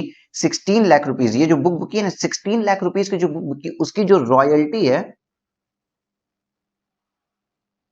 उसकी जो रॉयल्टी है वो रॉयल्टी इंडिया में लानी चाहिए। तो वो रॉयल्टी रेमिट हो गई in India till 30 September 2022 of rupees 2,30,000। तो रॉयल्टी जो रेमिट हुई है इंडिया में, रॉयल्टी 2,30,000 रुपए तक की ही इन इंडिया आई है। इन इंडिया ये कब तक? 30 ऑफ सितंबर 2022 तक, 2022 तक। और ये जो प्रीवियस ईयर है ना, 31 मार्च 2000, और the remaining amount was not remitted to 31 March 2023। और 31 मार्च 2023 तक बाकी कोई भी रॉयल्टी का अमाउंट इंडिया में नहीं आया। चलो सर, और हम समझते हैं कि ये 2,88,000 रुपीज, ये 2,88,000 रुपीज 31 मार्च 2022 तक रॉयल्टी अर्न किए थे। उसके 6 महीने के अंदर अंदर 6 मंथ के अंदर अंदर अगर आप देखिए तो 2,88,000 रुपए में से 2,30,000 रुपए इंडिया में आ चुका है सर। 2,88 में से 2,30 इंडिया में आ चुका है। ओके, आपसे क्वेरी क्या कर रहे हो, इतनी चीजें बता दिए, पूछ क्या रहे हो भाई? पूछ रहे हो compute the amount of includable in the gross total income of mister Akash and the amount of deduction which will be eligible for deduction under section QQB। तो भैया आकाश के लिए ग्रॉस टोटल इनकम में कितना अमाउंट जाएगा और 80 QQB के लिए एलिजिबल कितना अमाउंट है? दो क्वेश्चन है, ये क्वेश्चन नंबर 2 है। और एंड के पहले पहले ये जो gross total income of mister Akash में कितना अमाउंट जाएगा, ये क्वेश्चन नंबर 1 है। ठीक है, तो अगर आप 80 QQB नहीं भी जानते हैं तो सर एक बात बताइए, किसी भी केस में ग्रॉस टोटल इनकम क्या होती है? ग्रॉस टोटल इनकम में रॉयल्टी इनकम कितनी आई है बताओ? रॉयल्टी इनकम है सर 2,88,000 रुपीज। 2,88,000 रुपीज, 40,000 का खर्चा minus 40,000 rupees, gross total income में कितना जाएगा बताओ? जल्दी बोलो, जल्दी बोलो भाई, ग्रॉस टोटल इनकम में कितना जाएगा? 288 माइनस 40,000 कितना आता है? 2,48,000 रुपीज ग्रॉस टोटल इनकम में जाएगा। सर इससे इजी क्या होगा? इसमें तो दिमाग ही नहीं लगाना था। 2,88,000 रुपए कमाए, 40,000 खर्चा किए, तो इनकम कितनी हुई? 2,48,000 रुपीज। लेकिन सर जो इसके बाद जो क्वेरी आपसे करता है ना, अब देखिए 80 QQB क्या होता है? 80 QQB में सीधी बात है, कोई भी रॉयल्टी इनकम किसने कमाई हो, मतलब रॉयल्टी इनकम तो बॉस ऑथर्स को मिलेगी ना। जो भी ऑथर जो कि रेसिडेंट इंडिविजुअल होना चाहिए, यूनाइटेड किंगडम में रहने वाला कोई आदमी नहीं है, रेसिडेंट इंडिविजुअल है, उसको मैक्सिमम 3 लाख रुपए तक की डिडक्शन मिलेगी। अब ये 3 लाख रुपए डिसाइड कैसे होगा, ये भी आपको 80 QQB ही बताएगी। उसके बाद सर क्या किसी भी बुक के लिए मिलते हैं? मैंने लिख दी चंपक, चंपक चल रही है। मैंने कोई भी किताब लिख दी क्लास 10th के लिए, क्लास 9th के लिए, क्या उनके लिए भी मिलेगा? जी नहीं, बिल्कुल नहीं। उन्होंने बोला work of literary, artistic, scientific nature का वर्क जिसके ऊपर रॉयल्टी या कॉपीराइट फी आपको मिलती है। आपको ये वर्ड याद रखने पड़ेंगे भाई साहब, लिटरेरी हो, आर्टिस्टिक हो और साइंटिफिक नेचर का वर्क हो। आपका ये जो इलिस्ट्रेशन है इसमें लिटरेचर की वर्क थी, लिटरेरी है, ठीक है। तो सर इसी 3 बुक्स के लिए मिलता है, कोई पैम्फलेट हो गए या कोई टेक्स्ट बुक लिख दी, या उसके बाद अलावा कोई जर्नल है, स्कूल गाइड है, या कोई कॉमर्स कोई कमेंट्रीज वगैरह कर दी, उसके ऊपर मिलने वाली रॉयल्टी के ऊपर नहीं है। सिर्फ ये लिटरेरी, आर्टिस्टिक या साइंटिफिक नेचर की कोई बुक है जिसके ऊपर आपको रॉयल्टी या कॉपीराइट फी मिली है, सिर्फ और सिर्फ उसी के ऊपर डिडक्शन मिलता है, वो भी मैक्सिमम रुपीज 3 लाख रुपीज तक। सर हाँ सर, क्या मैं बोलूं कि कितनी भी रॉयल्टी अलाउड है क्या? तो अगेन भाई साहब गवर्नमेंट बोली कोई जेन्युइन चीजें होती हम अलाउ करते हैं, रॉयल्टी का एक जेन्युइन अमाउंट होना चाहिए। उसने बोला कि जो भी बुक सेल्स होती है ना, बुक सेल होगी, उसके 15% तक को ही, 15% तक जो होता है उसको हम मानते हैं कि रॉयल्टी मिलती है, उससे ज्यादा को नहीं मानेंगे। मतलब जब हम 80 QQB की डिडक्शन लेंगे 3 लाख रुपए की, तो हम क्या कंसीडर करेंगे कि जो भी बुक सोल्ड हुई है ना, उसके 15% तक का ही रॉयल्टी मिला होगा, उसके ऊपर के अमाउंट को हम डिडक्शन के लिए कंसीडर नहीं करेंगे। इनकम के लिए कंसीडर करेंगे, डिडक्शन के लिए कंसीडर नहीं करेंगे। जैसे कि इस क्वेश्चन में हमने बोला 2,40,000 रुपीज इनकी इनकम है, लेकिन डिडक्शन कितनी मिलेगी? तो अभी आओ, अभी आओ, देखो देखो यहाँ पे डिडक्शन कितनी मिलेगी TQQB के लिए। यहाँ पे सर डिडक्शन के लिए कितनी मिलेंगी? हम बोलेंगे 16 लाख रुपए की बुक बिकी थी, 16 लाख का 15% कितना होता है? 16 लाख का 15% सर आ गया आपका 2,40,000 रुपीज। 2,40,000 हो रहा है? हाँ सर, 2,40,000 में कुछ खर्चा जो ऑलरेडी हम PL से चार्ज कर चुके हैं उसको हटाना पड़ता है। ये जो 40,000 रुपए खर्चा था इसको मैंने ऑलरेडी चार्ज किया हुआ था, बोलो, ये जो 40,000 रुपए खर्चा था इसको ऑलरेडी चार्ज किया हुआ था, तो इसको हटा देते हैं। Less less 2,40,000 rupees expenses already charge. लेकिन सर यहाँ पे एक बात, 2,40,000 नहीं बेटा, 24,000 नहीं है, शायद 40,000 है, 40,000 रुपए। लेकिन एक कमाल की बात सुनो, यहाँ पे एक बहुत अच्छी बात लिखी है कि जो भी खर्चा था ना, जो भी रॉयल्टी हमने आउट ऑफ इंडिया कमाई, वो 6 महीने सितंबर के बाद, सितंबर तक केवल 2,30,000 रुपए ही आए। तो भारत सरकार ने यहाँ पे एक बात और बताई आपको, भारत सरकार तो मैं नहीं कहूंगा, इवन RBI कॉम्पिटेंट अथॉरिटी कही जाती है, RBI ने कहा है कि अगर कोई भी रॉयल्टी इनकम आप भारत के बाहर कमाते हैं तो 6 महीने के अंदर अंदर आप उसको इंडिया में लाइए, तभी उसको 80 QQB के लिए कंसिडर किया जाएगा। साथ ही साथ वहां पे जो वर्ड लिखा है वो विद इन 6 मंथ और एज एक्सटेंडेड पीरियड स्पेसिफाइड तो चूंकि ऐसा कोई अदर एक्सटेंडेड पीरियड स्पेसिफाइड नहीं है, इसलिए 6 महीने के अंदर अंदर अगर उस पैसे को लाते हो तभी वो इलिजिबल होता है 80 क्यूक्यूबी की डिडक्शन के लिए। यहाँ पे सर 2,30,000 रुपए को ही आप ला पाए थे, तो 2,30,000 ही इलिजिबल है 80 क्यूक्यूबी के लिए। सर एक्चुअल में 2,40,000 तो बनता है 80 क्यूक्यूबी के अंदर आने के लिए। क्वेश्चन बड़ा इंपॉर्टेंट है भाई साहब। 2,40,000 रुपए तो बनता है आपका 80 क्यूक्यूबी के लिए, इतनी रॉयल्टी बनती है। रॉयल्टी कितनी थी छोड़ो, 80 क्यूक्यूबी क्या कहता है, जितनी भी सेल हुई इसका 15% रॉयल्टी होती है। तो 80 क्यूक्यूबी के लिए 2,40,000 रॉयल्टी बनती है, लेकिन एलिजिबल कितनी है, जितना भारत में विद इन 6 मंथ ला पाए। तो सर भारत में विद इन 6 मंथ लेके आए 2,30,000 रुपीज, 2,30,000 रुपीज एलिजिबल है, लेकिन खर्चा तो कहीं काट दिया था ना। हाँ सर खर्चा काट दिए 40,000 रुपए का। तो सर 40,000 रुपए खर्चा हटाने के बाद डिडक्शन दे देंगे हम आपको कितने रुपए की, क्योंकि ये तो पीएल में हम दे चुके हैं आपको, ऑलरेडी पीएल में डिडक्ट हो चुका है। अब आपको डिडक्शन मिल जाएगी 40,000 हटाने के बाद 2,10,000 रुपए की ग्रॉस टोटल इनकम से। यही है सिंपल सा सॉल्यूशन, यही है सिंपल सा सॉल्यूशन। और दिखाते हैं। द नेट रॉयल्टी ऑफ 2,48,000 कैसे आई, 2,88,000 less 40,000 being expenditure of earn of such income. उस इनकम को कमाने के लिए जो भी खर्चा किया वो हटा दिए, ये आपकी ग्रॉस टोटल इनकम में आ गई। दुनिया में सबसे इजी टॉपिक था, बात खत्म। भाई इनकम दी है, खर्चा दिया है, इनकम माइनस खर्चा ग्रॉस टोटल इनकम में आता है। दिमाग ही नहीं लगाना था, दिमाग कहाँ लगाना है 80 क्यूक्यूबी में। सर 80 क्यूक्यूबी मिलेगा किसका, रेसिडेंट एसएससी को, जिसने वर्क ऑफ लिटरेरी आर्टिस्टिक या कोई साइंटिफिक नेचर की बुक लिखी है और उस पर कॉपीराइट फीस या रॉयल्टी फी के ऊपर ही रिडक्शन मिलता है। बट सर इतना हम जानते हैं कि हम मानते हैं 80 क्यूक्यूबी के हिसाब से रॉयल्टी 15% ऑफ सेल्स बनती है। 2,88,000 रुपए की हमको रॉयल्टी मिली थी 18% पे, तो 16 लाख का टर्नओवर था। तो 16 लाख के टर्नओवर पे 15% मेरी रॉयल्टी कितनी बनी, 2,40,000। 2,40,000 रॉयल्टी बनती है एज पर 80 क्यूक्यूबी। एलिजिबल कितना है, 6 महीने के अंदर इंडिया कितनी ला पाए। तो sir amount brought into India is into convertible foreign exchange in prescribed time is only 2,30,000 rupees। Sir 2,30,000 रुपए तक ही एलिजिबल है कि आप डिडक्शन ले सकते हैं, लेकिन सर लेस कर देंगे expenses already allowed as deduction while computing royalty income. जो ऑलरेडी खर्चा हम ले चुके हैं वो माइनस कर देंगे, तो डिडक्शन अंडर सेक्शन 80 क्यूक्यूबी आपकी आ गई 1,90,000 रुपए। और सर मैंने क्या किया है, 2,30,000 माइनस 40,000 2,10,000। देखो ये मिस्टेक है मेरी, 1,90,000 होगा, कैलकुलेशन मिस्टेक कर दी मैंने, पता नहीं कैलकुलेटर पे शायद कुछ गलत दबाया क्या किया, मुझे भी नहीं ध्यान है, तो ये छोटी सी गलती हो गई थी। 1,90,000 हो जाएगा। अब बताओ 80 क्यूक्यूबी में आपको ऐसा क्या है जो समझ में नहीं आया, 80 क्यूक्यूबी में ऐसा कुछ भी नहीं होगा जो आप समझ में नहीं आया भाई साहब। रेसिडेंट अगेन छोड़ो, रेसिडेंट एसएससी को मिलती है, काय को मिलती है सर, सर अगर रेसिडेंट एसएससी ना वर्क ऑफ आर्टिस्टिक लिटरेरी या फिर सर साइंटिफिक नेचर की किसी बुक की राइटिंग के लिए या फिर कॉपीराइट फी या रॉयल्टी फी के लिए मिलता है, और हम मानते हैं कि टर्नओवर का 15% रॉयल्टी होगी, मैक्सिमम 3 लाख रुपए तक ही मिल सकता है। एक्सपेंसेस अगर ऑलरेडी डिडक्ट हो चुके हैं तो डिडक्ट कर देते हैं, और अगर फॉरेन की इनकम है तो 6 महीने के अंदर अंदर भारत में ले आओ एज या फिर as specified by competent authority. तो कंपिटेंट अथॉरिटी कौन होती है, यहाँ पे आरबीआई है, और कोई भी स्पेसिफाइड पीरियड दिया नहीं है तो 6 महीना ही मान के चलेंगे। साथ ही सर सेम चीज सब कुछ सेम है, पेटेंट के केस में 80 आरआरबी की एक डिडक्शन दे दी जाती है।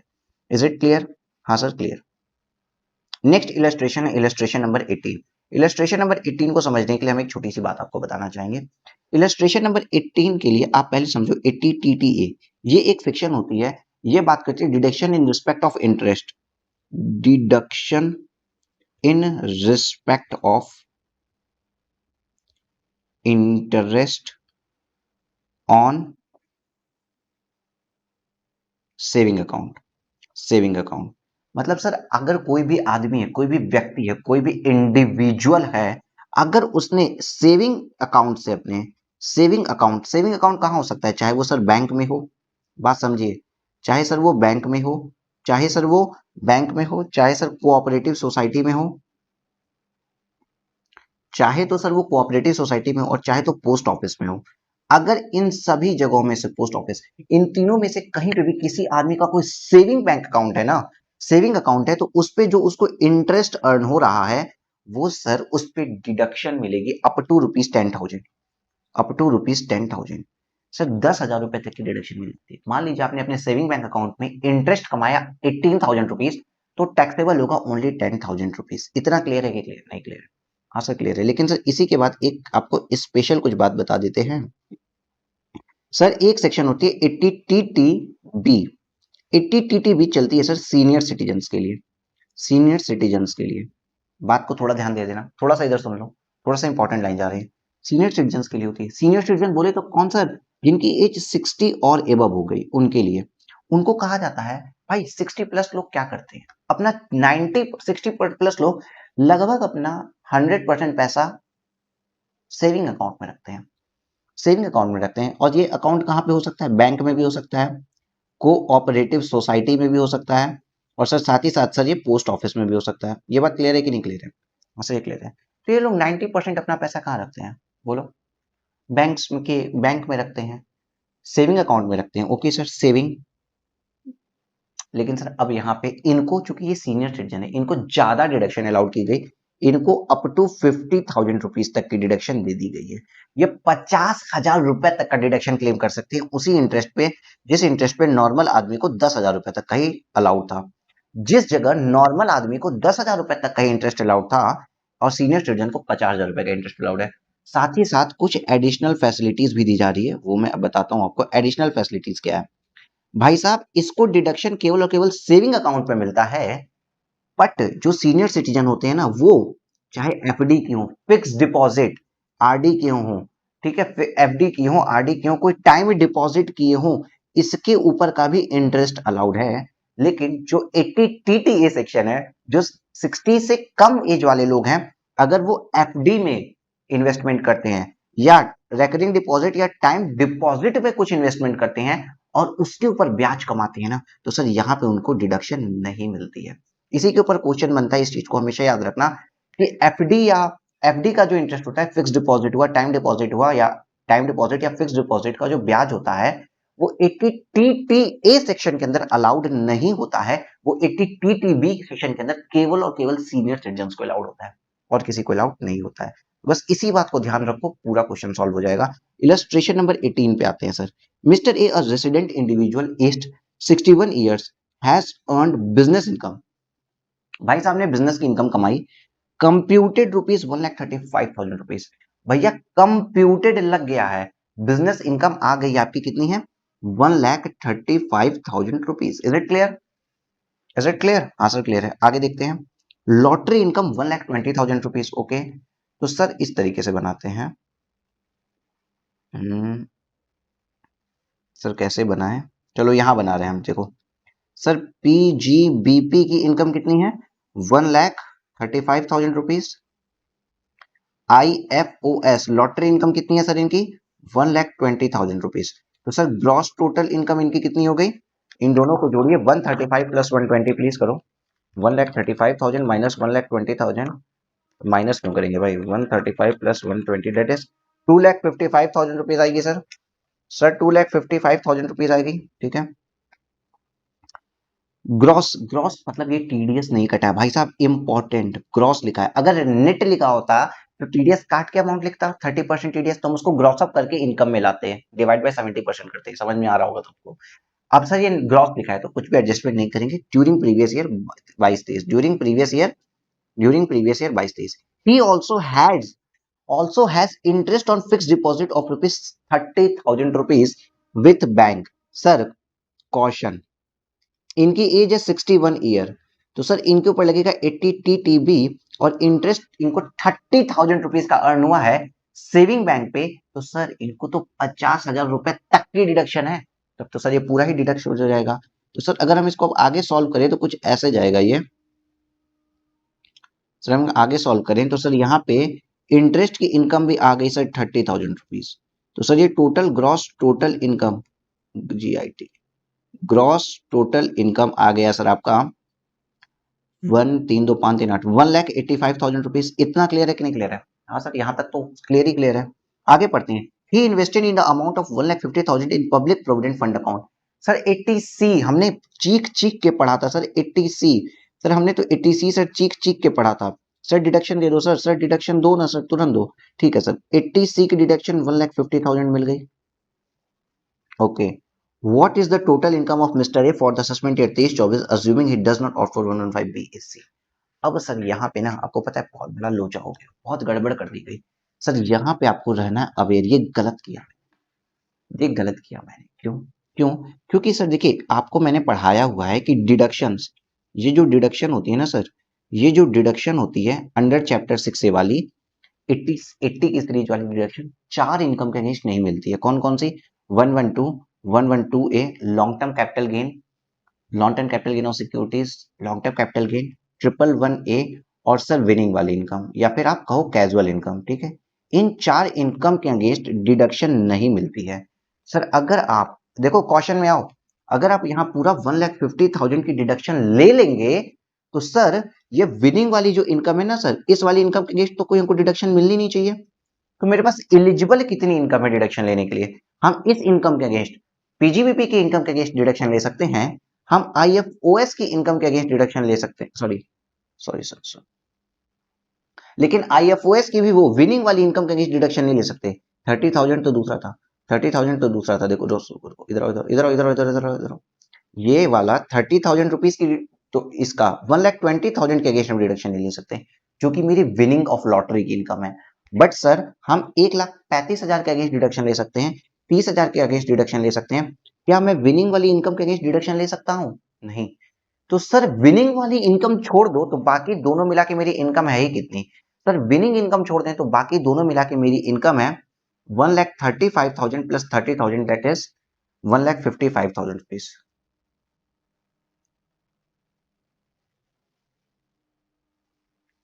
1,65,000 रुपीज, 1,35,000 प्लस 30,000, 1,65,000 रुपीज ही मेरी इनकम है। तो सर भले ही मैंने 80C में 1,50,000 रुपए डाला है, हमको 1,65,000 तक की एलिजिबल अमाउंट है, हमको 1,50,000 ये मिल गया डिडक्शन और 30 पेन चल गया, एक सेकंड बेटा पेन नहीं चल रही, अच्छा ये खुल गया, 1 सेकंड हैंग हो गया बेटा। हाँ आप क्लियर है, लीजिए 1 सेकंड रुको, आओ फिर से आओ। 80C हो गया। हाँ तो मेरे पास सर 80C डिडक्शन लेने के लिए अमाउंट कितना एलिजिबल है? तो सर 1,35,000 एलिजिबल है और 30,000 एलिजिबल है, मतलब 1,65,000 रुपीज तक की हम डिडक्शन ले सकते हैं। तो 80C की डिडक्शन चलो 1,50,000 सही रही। लेकिन सर अब सर एक बात सोचो ना, जब हम 80TTB की डिडक्शन लेंगे तो हम कितनी लेंगे सर? 80TTB की डिडक्शन तो हम कहते हैं सर 30,000 रुपए पूरी ले सकते हैं, डेट इज हमने कितनी ले ली? 1,80,000 की डिडक्शन ले ली, जो कि गलत हो जाएगा। हमको रिस्ट्रिक्शन है कि हम 1,65,000 के ऊपर कोई भी, आज का दिन ही गड़बड़ है क्या? आज का कुछ दिन ही गड़बड़ है, 3-4 बार चीजें गड़बड़ हो गई। 1,65,000 रुपीज के ऊपर हम कोई डिडक्शन नहीं ले सकते। देखो यहाँ पे क्या लिखा है, profit and gain from business और profession 1,35,000 rupees, income from other sources 30,000 रुपए। कहाँ से आया इनकम? सर मेरा बैंक इंटरेस्ट आया, लॉटरी इनकम 1,20,000 की थी, हमको इस वाली इनकम के अगेंस्ट डिडक्शन नहीं मिलेगी और हमको इन दोनों इनकम के अगेंस्ट डिडक्शन मिल सकती है। सर ग्रॉस टोटल इनकम मेरी कितनी है कि 2,85,000, total amount eligible for deduction कितना है? सर डिडक्शन अंडर चैप्टर 6 से हमको मिलती है 80C की डिडक्शन मिलेगी, पीपीएफ वाली 1,50,000 और 80TTB की डिडक्शन मिलेगी 30,000 रुपए।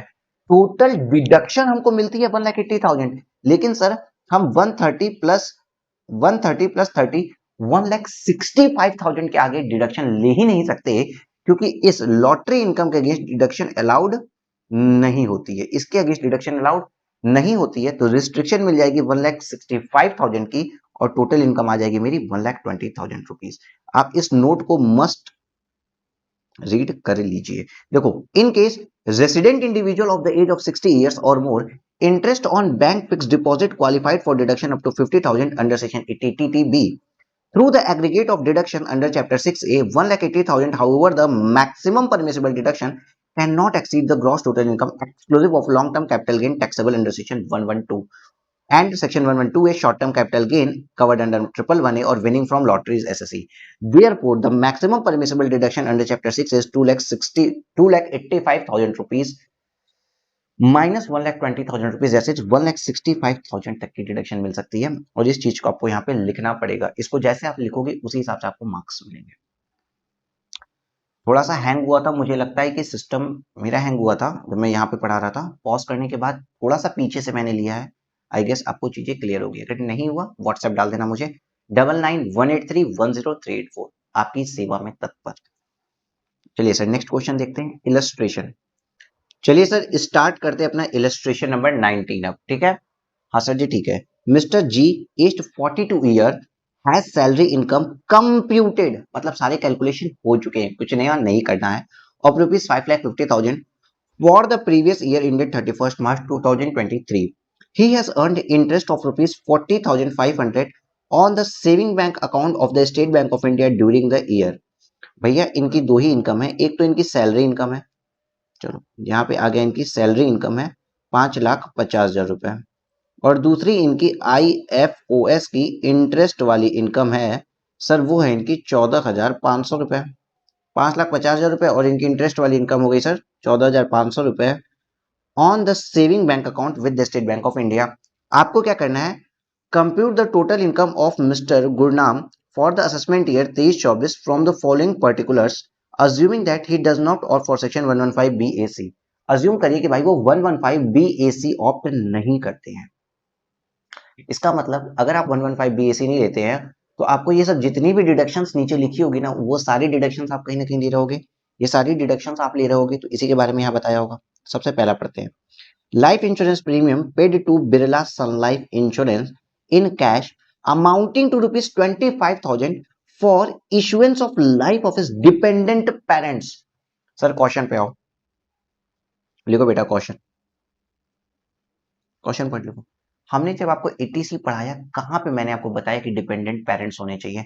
यहाँ पे देखो इंस्टीट्यूट आपके साथ गेम खेली है, इंस्टीट्यूट ने 25,000 रुपए भी लिखे, आपके दिमाग में 80D डाल दिया, डिपेंडेंट पेरेंट डाला, 80D डाल रहा है। पहली बात तो पेरेंट्स के लिए डिपेंडेंट की कहीं कंडीशन है नहीं, और डिपेंडेंट चाइल्ड होना चाहिए 80D के अंदर, और 80C लाइफ इंश्योरेंस के लिए पेरेंट्स कवर होते ही नहीं है, तो ये वाली डिडक्शन आपको मिल ही नहीं सकती है।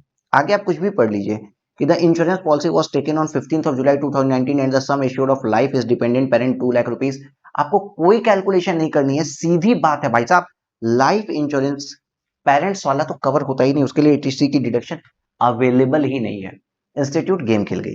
दूसरा पढ़ते हैं, चलो sir, life insurance premium of rupees 25,500 paid for the insurance of life of his major son who is not dependent on him. कहीं पे भी LIC के लिए आपने मेजर सन माइनर सन की बात पढ़ी ही नहीं थी, पर कोई दिक्कत ही नहीं है। कहीं पे भी मेजर सन और माइनर सन की बात पढ़ी ही नहीं थी, तो क्या फर्क पड़ता है, चाहे मेजर सन के ले लो चाहे माइनर सन के ले लो, आपको ये इरिटेट कर रहे हैं। The sum assured of life of a son is 3,50,000 and the life insurance policy was taken on 30/3/2012। अब याद करो 1 अप्रैल 2012 ऑनवर्ड था, तो सम एश्योर्ड का 10% प्रीमियम अलाउड था, और उसके पहले 20% प्रीमियम अलाउड था। सम एश्योर्ड है 3,50,000 रुपए, इसका 20% बनता है 70,000 रुपए। 70,000 रुपए तक की डिडक्शन दे सकते हैं 20% तक की, और यहाँ तो बस 25,500 ही है। तो सर 80C के लिए एलिजिबल अमाउंट कितना होगा, 25,500 रुपए। 80C के लिए एलिजिबल अमाउंट कितना होगा, 25,500 रुपए। आगे बढ़ते हैं, life insurance premium paid by cheque, cheque से पे किया 22,500 for issuance of his life. अब लाइफ इंश्योरेंस एक तो मेजर सन के लिए लिया, दूसरा खुद के लिए भी लिया, तो सर दोनों का तो LIC अलाउड होगा, दोनों का LIC डिडक्शन मिलेगा। The insurance policy was taken of 8 September 2018।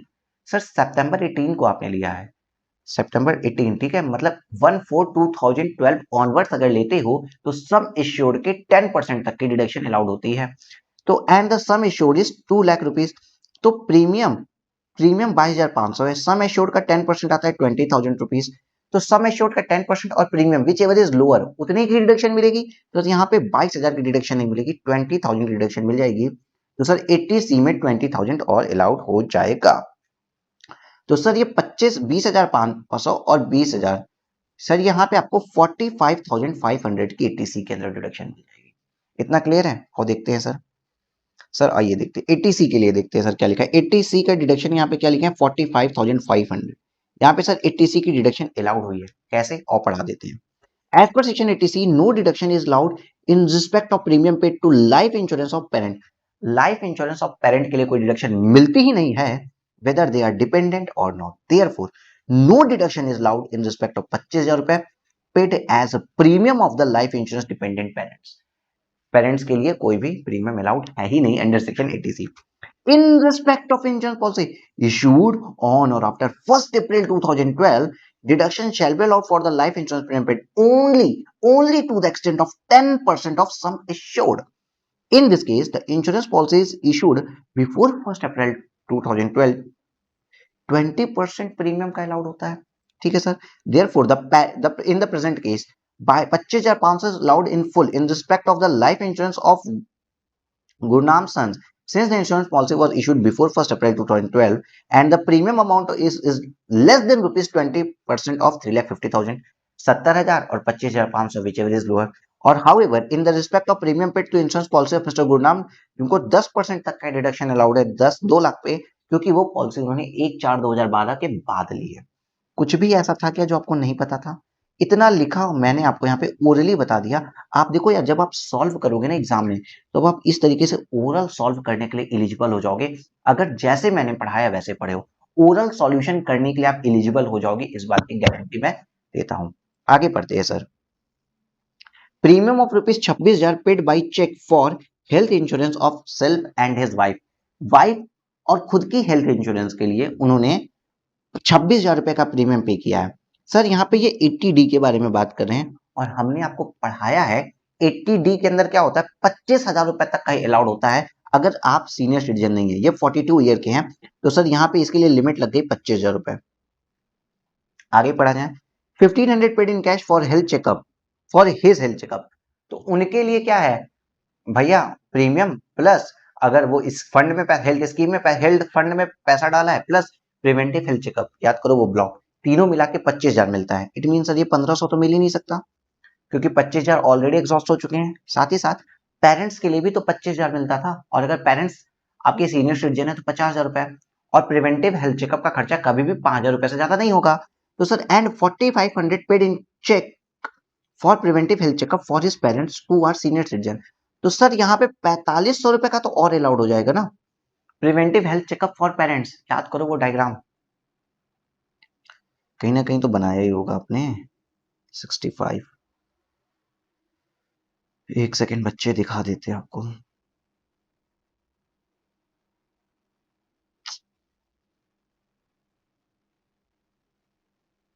कहीं ना कहीं ये देखो, ये देखो, ये देखो, देखो सर, ये वाला जो प्रिवेंटिव हेल्थ चेकअप वाला याद है, इसमें यहाँ पे 1,500 तो अलाउड हो ही नहीं सकता, क्योंकि ये वाला ब्लॉक आपका 25,000 हो चुका है. अब यहाँ पे 4,500 अगर है तो ये वाला ब्लॉक भी तो ठीक है, ये 4,500 तो आपको अलाउड हो जाएगा, और इसमें मैक्सिमम 50,000 तक की तो अलाउबिलिटी आती है.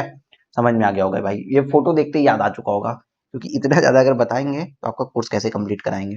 आइए, तो सर यहाँ पे देखिए, डिडक्शन अंडर सेक्शन 80D आपको कितनी मिली, premium paid for 26,000 for health insurance of self wife and check restricted to rupees 25,000, और payment made to health checkup for parent 45,000. 4500 आपको 29,500 का अलाउड है, और चाहे पेमेंट ये कैश में होता तो भी ये वाला पेमेंट तो अलाउड हो ही जाता है. इसके ऊपर ये वाला आप पूरा का पूरा पढ़ो, तुरंत पढ़ो, ये पूरा पढ़ो, वही बात देखिए जो मैंने आपको ऑलरेडी बताई हुई है. आगे आइए पढ़ते हैं sir. Paid interest of 6,500 on loan taken for bank for MBA course pursued by his daughter. भाई साहब डॉटर के लिए लिए हो, ठीक है. 80E के अंदर, E फॉर एजुकेशन, 80E के अंदर डिडक्शन मिलेगी. और सर 12th प्लस वाला कोर्स कर रहे हो, MBA क्लास 12th के बाद होता है, तो सर सीधी सी बात है, ये वाला आपको 80E के अंदर डिडक्शन मिल जाएगा अप टू ₹6,500. देखो आओ, under section 80E for payment interest on loan taken for the bank for MBA course for his daughter 6,500 का सर यहाँ पे आपको डिडक्शन अलाउड हो गया है. साथ ही सर आगे पढ़ते हैं. A sum of 5,000 donated in cash, cash में कुछ पैसा डोनेट किए हो to an institute approved for the purpose of section 80G for promotion family planning. अब आप कहोगे सर फैमिली प्लानिंग प्रमोशन के लिए 80G का डिडक्शन दे दो. एकदम नहीं, एकदम नहीं. क्वेश्चन लिखो भाई, क्वेश्चन. 5,000 डोनेटेड इन कैश, 2,000 रुपए से ऊपर का खर्च अगर कैश में दे दिया तो उसको अलाउड नहीं किया जाता है for the purpose of deduction. देखो, no deduction shall be allowed under section 80G in case the donation is made in cash for a sum exceeding rupees 2,000. Therefore, deduction under section 80G is not allowable in respect of cash donation of rupees 5,000 made to an institution approved for the purpose of section 80G for promotion of family planning. Okay sir, ये वाली बात भी हमको समझ में आ गई. तो sir अब इनका टोटल क्या आया देखते हैं. सर इनकी दो तरीके की इनकम थी, एक सैलरी इनकम 5,50,000 जो कंप्यूटेड है, कोई डिडक्शन नहीं देंगे, और दूसरी 14,500 की इंटरेस्ट। तो सर वो 80 TTA का तो 10,000 डिडक्शन दोगे ना आप, सेविंग बैंक का इंटरेस्ट है। आइए, तो sir 80 TTA interest on saving bank account 14,500, but 10,000 रुपए तक का सर यहाँ पे भी डिडक्शन मिल जाएगा। तो सर ये देखिए 5,50,000 प्लस 14,500 दैट इज 5,64,000 है 500 में से डिडक्ट करो 45,000 minus 29,500 minus 6,500 minus 10,000, total deduct करोगे तो सर आपका टोटल इनकम आती है 4,73,000 रुपीज। यही आपका क्या हो जाएगा सर, आंसर हो जाएगा। ये आपका सर क्या हो जाएगा, आंसर हो जाएगा। कोई ऐसी चीज जो इसमें समझ में नहीं आई हो बताओ, कोई ऐसी चीज जो इसमें समझ में नहीं आई हो? नहीं सर ऐसी कोई चीज है नहीं। अब आपका आता है क्वेश्चंस, और जिसके क्वेश्चन में अगेन रिवीजन में रिवीजन होगा, ब्रेक दे देते हैं आपको। अगेन रिवीजन के अंदर 5 ही क्वेश्चन है। रिवीजन जितनी चीजें अभी तक पढ़ाई है ना वही चीजें यहाँ पे रिपीट होगी। रिवीजन के अंदर अब आपका एक रिवीजन हो जाएगा, तो उसको जल्दी से कर लिया जाएगा, बट इसके पहले आप एक ब्रेक ले लो। टेक केयर, ब्रेक लो जल्दी से। तो सर स्टार्ट करते हैं हम लोग अपना after the break portion test your knowledge. Speed में चलेंगे क्योंकि लगभग सब कुछ आपने ऑलरेडी पढ़ लिया। कैलकुलेटर अपने साथ रखना। क्वेश्चन नंबर 1 में देखते हैं सर क्या पूछा है इसने। क्वेश्चन नंबर 1 पूछता है examine the following statements with regard the provision of income tax act 1961। ये कुछ जो स्टेटमेंट्स दिए हैं आपको 6 स्टेटमेंट्स, ये प्रोविजंस के बेसिस पे दिए हुए हैं। सारे की सारी इंडिपेंडेंट कंडीशंस हैं और न्यू सॉल्व होती जाएंगी। देखिए, during the financial year 22-23 mister Amit had paid interest on loan available for him for his son's higher education. His son is already employed a firm. Mr. Amit will get the deduction under section 80E. 80E के लिए deduction क्या किया भैया? खुद के लिए लिए, spouse के लिए लिए, लीगल जिसके आप लीगल गार्जियन अगर उसके लिए भी लिए तो भी आपको 80E की डिडक्शन मिल जाती है अगर वो 12th प्लस कोर्सेज के लिए, मतलब हायर एजुकेशन के लिए लिया है।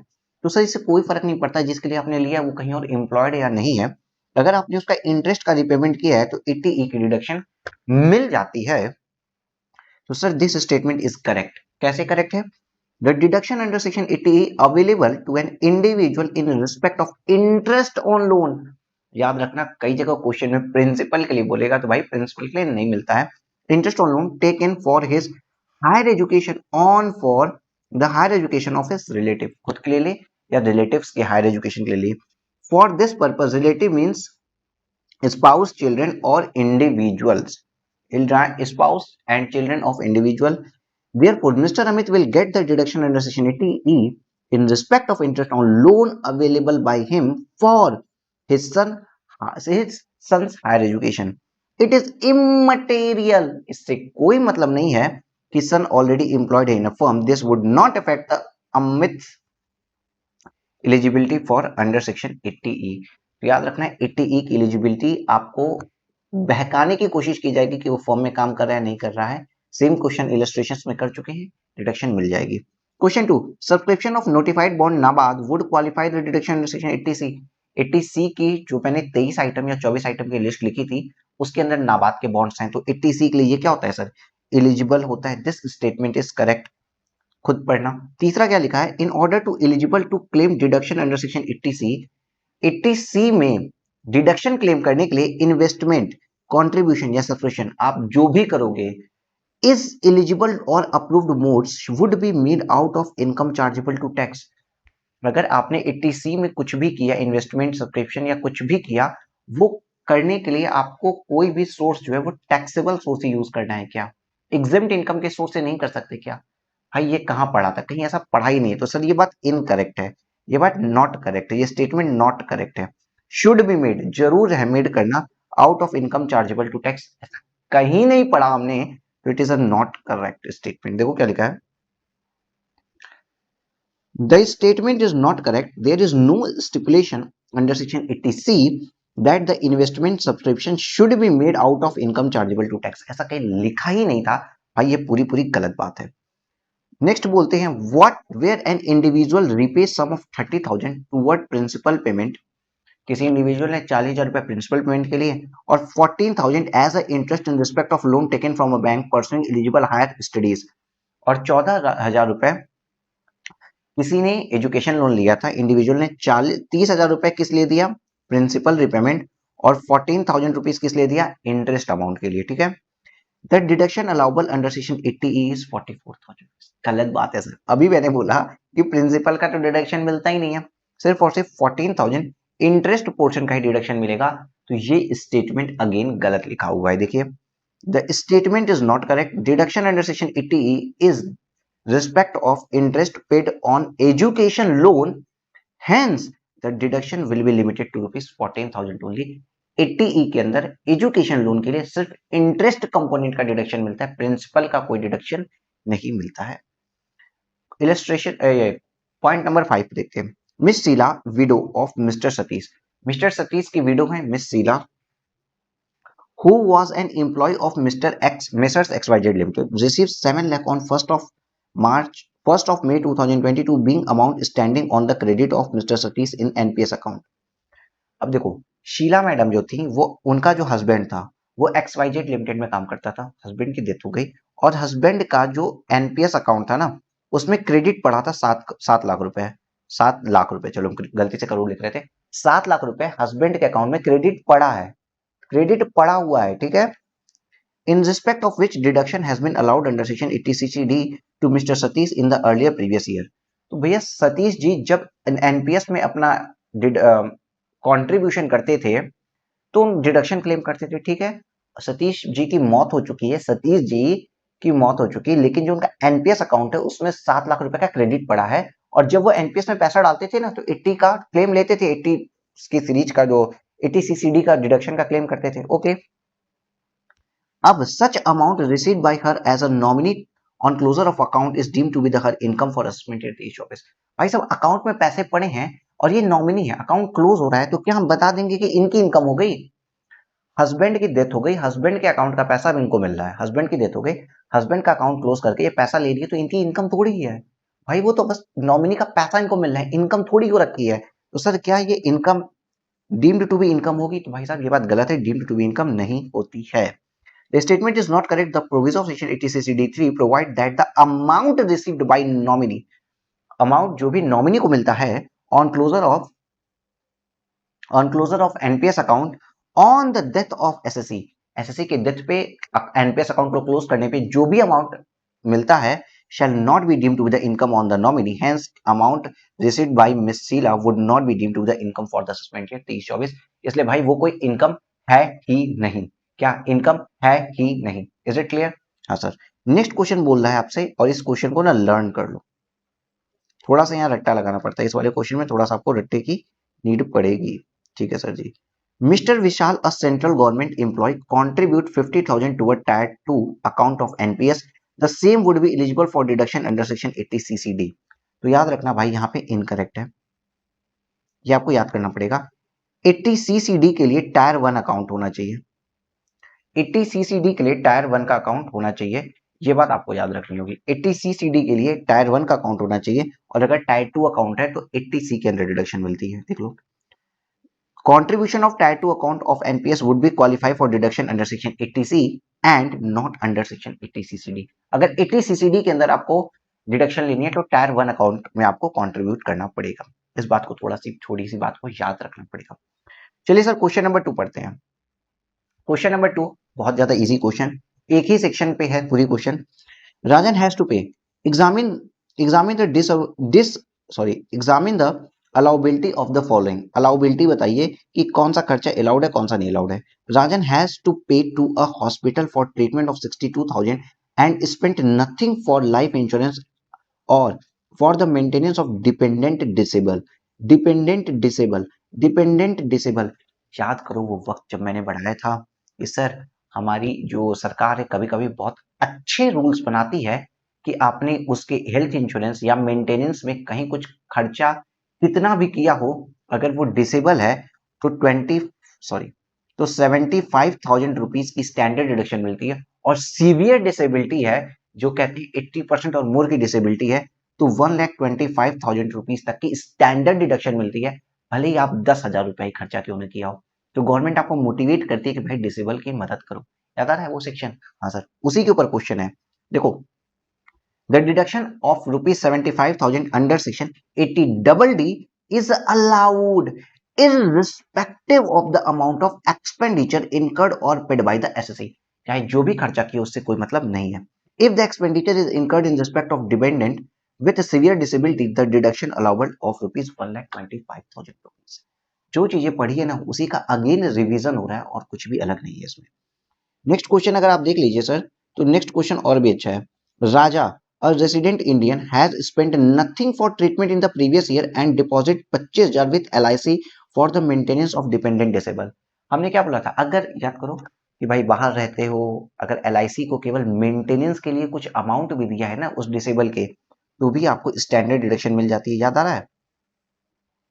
हाँ सर याद आ रहा है. तो the assessee of Rajan has deposited 25,000 for the maintenance of dependent disabled. The assessee is however eligible to claim 75,000 since the deduction of 75,000 is allowed irrespective of the amount spent with the LIC.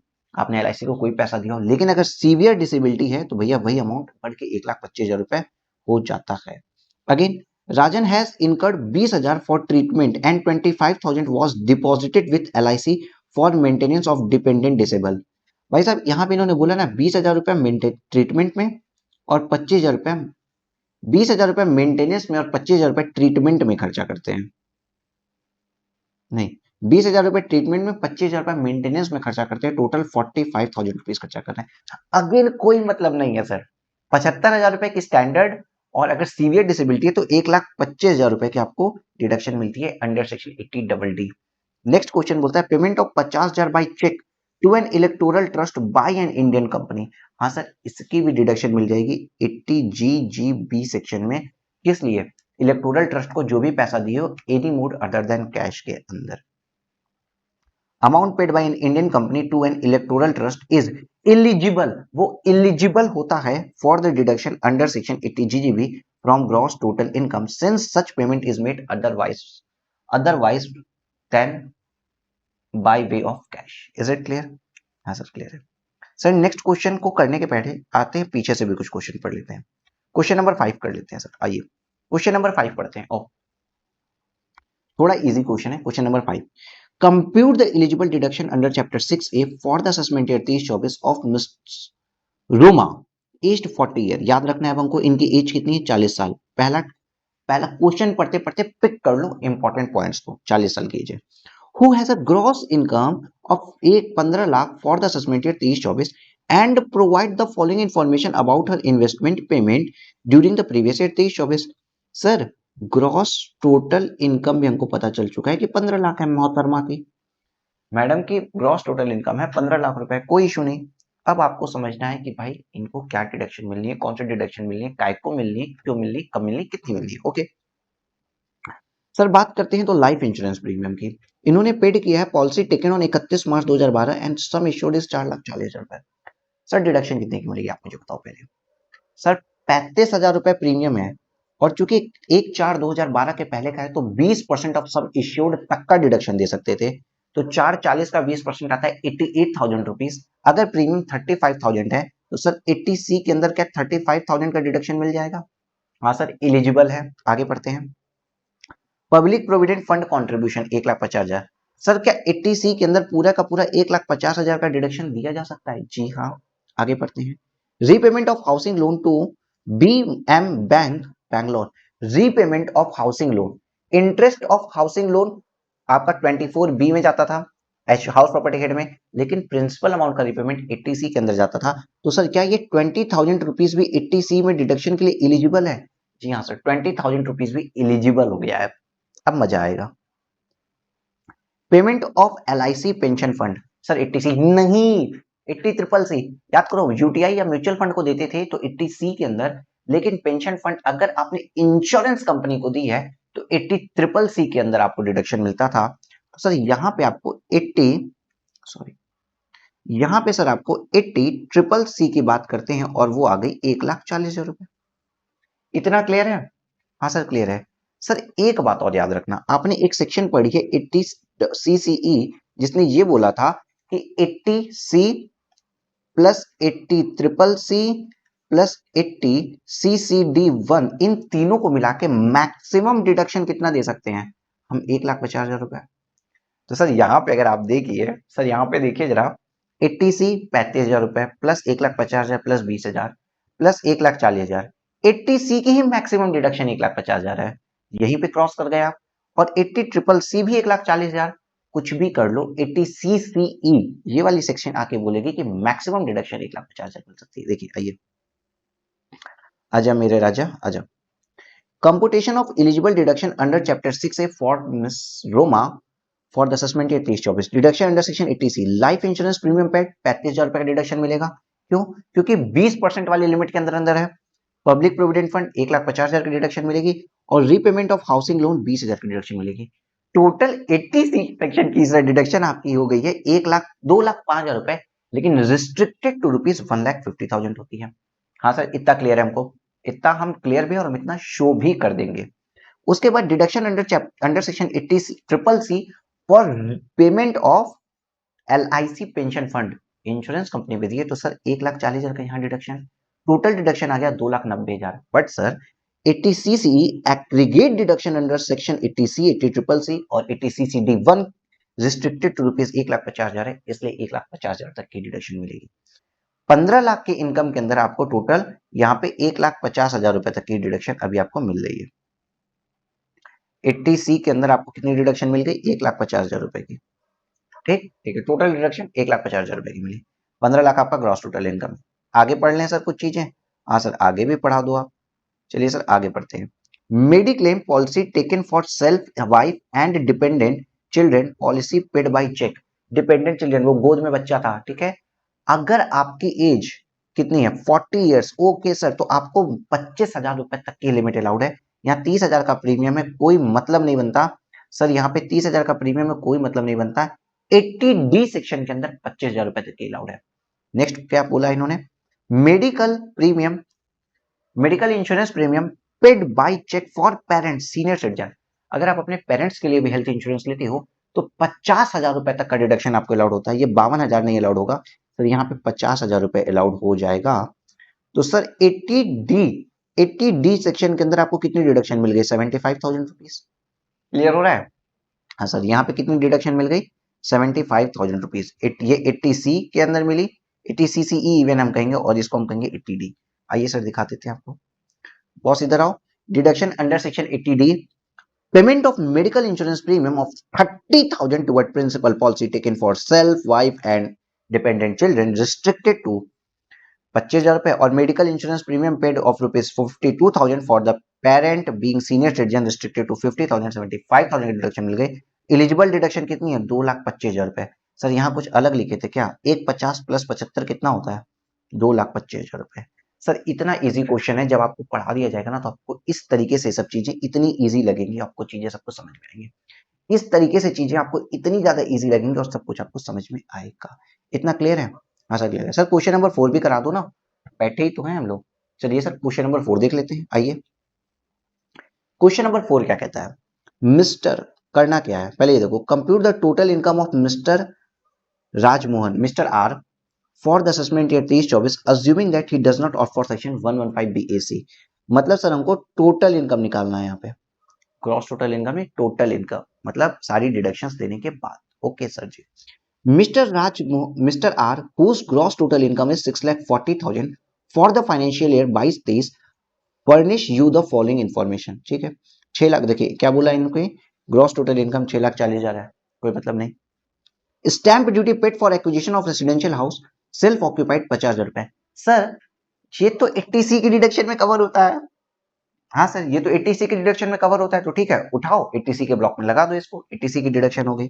उसके बाद 5 year post office time deposit, sir ये भी 80C में cover होता है। मैंने बोला ना वो 23 टॉपिक्स, हाँ 80C के अंदर ये भी आ गया। Donation from recognised charitable trust, okay sir, ये आपका 80C की बात, इसको लास्ट में करेंगे, बाकी चीजें पहले। उसके बाद sir interest on loan taken for higher education of spouse paid during the year 10,000 rupees. Sir इस पे भी तो डिडक्शन मिलेगी 80E की। हाँ सर, इसको भी 80E में लगा दो। तो सर 50,000 प्लस 20,000 प्लस 10,000, अगर आप देखिए तो सर 80G के पहले आपको 50, 60, 70, 80K की तो डिडक्शन मिल रही है। हाँ सर देखो, आओ प्रेजेंटेशन पार्ट सीख लो, इसमें कंसेप्ट कुछ नहीं है, सब आपने सीख लिया, प्रेजेंटेशन सीखो। Computation of total income for Rajmohan, सबसे पहले इन्होंने क्या किया, टोटल इनकम निकाली 6,40,000। अब 80G के पहले सारे डिडक्शन दे दो। तो डिडक्शन अंडर चैप्टर 6 से अंडर सेक्शन 80C 50,000 रुपए जो कि स्टैंप ड्यूटी थी, और जो 5 ईयर डिपॉजिट भरा है वो 20,000 रुपए, टोटल 70,000 रुपए का डिडक्शन दे सकते हैं। ठीक है। Under section 80C interest on loan taken for higher education 10,000 रुपए का डिडक्शन दे सकते हैं। यहाँ तक क्लियर है? हाँ सर। अब हमको केवल 80G की डिडक्शन निकालनी है, तो छोड़ दो, वापस आओ। सर ये जो आपकी सेक्शन है यहाँ पे क्या लिखा है,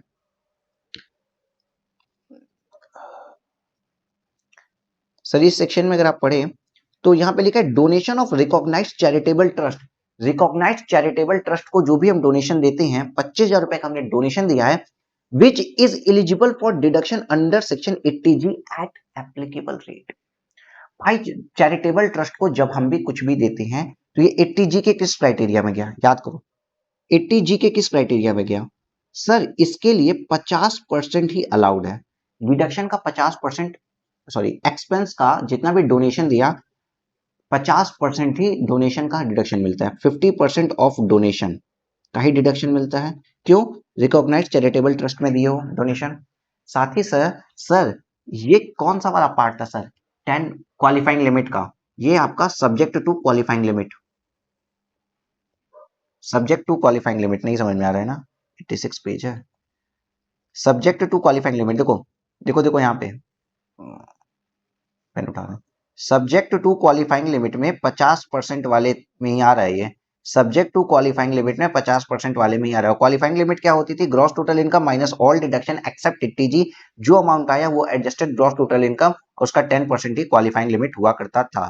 क्लियर है? हाँ सर क्लियर है। अब आप तो सर इस क्वेश्चन में हमको क्या पता चला, क्वालिफाइंग लिमिट कैसे निकालेंगे सर, क्वालिफाइंग लिमिट कैसे निकालेंगे, मेरी ग्रॉस टोटल इनकम कितनी है, मेरी ग्रॉस टोटल इनकम है 6,40,000 रुपए, और 6,40,000 रुपए में से माइनस कर दो सारी की सारी डिडक्शन एक्सेप्ट 80G। तो सर 50, 60, 70, 10, 80, 80,000 रुपए माइनस कर दो, एडजस्टेड टोटल इनकम आ गई 6,40,000।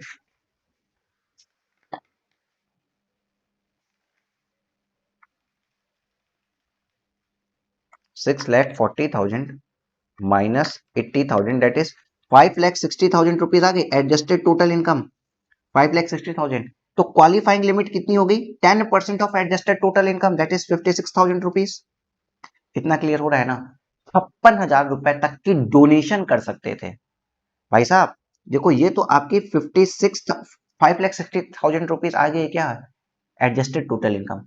आपको 80G की क्वालिफाइंग लिमिट निकालने के लिए क्या करना होता है कि पहले ग्रॉस टोटल इनकम ले लो, ग्रॉस टोटल इनकम लिए और 80G छोड़ के सारी डिडक्शन दे दो, सारी डिडक्शन दे दिए, जो अमाउंट आया वो एडजस्टेड टोटल इनकम, इसका 10% ही क्वालिफाइंग लिमिट होता है।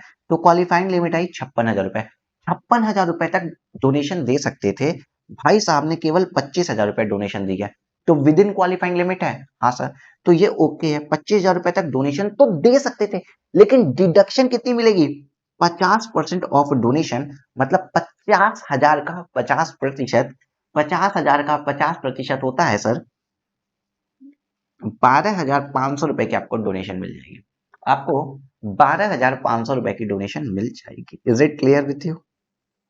हाँ सर क्लियर है। देखो यहाँ क्या लिखा है, donation of recognised charitable trust 50% of 50,000 rupees, that is यहाँ पे आ गया 12,500 रुपए। तो sir 50,000 plus 20,000 70,000 plus 10 80 plus 12,500 92,500 rupees की डिडक्शन मिलेगी 6,40,000। 6,40,000 माइनस करो 92,500, तो आपका टोटल इनकम आ गया 5,47,000 रुपीज, टोटल इनकम आ गया 5,47,000 रुपीज। और इस नोट को पढ़ लीजिए, वही बात लिखी है कि सर सबसे पहली बात तो हमको 10% ऑफ एडजस्टेड टोटल इनकम निकालना होता है, जो कि मेरी नेट क्वालिफाइंग अमाउंट होता है। तो 6,40,000 मेरा टोटल इनकम था, 80,000 हमको डिडक्शंस थी एक्सेप्ट 80G वाली, तो सर 5,60,000 मेरा एडजस्टेड टोटल इनकम आया।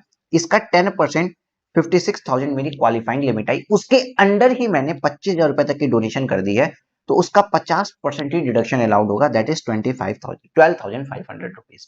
Is it clear with you? हाँ सर क्लियर है। आइए सर एक लास्ट क्वेश्चन देख लेते हैं, एक लास्ट क्वेश्चन देखते हैं, question number 3। Question number 3 last question देखते हैं, और इसको भी सेम टू सेम आप वैसे ही करते रहिएगा, जिस तरीके से पहले वाला क्वेश्चन किया है 80G के पहले सॉल्व कर देते हैं पूरा क्वेश्चन।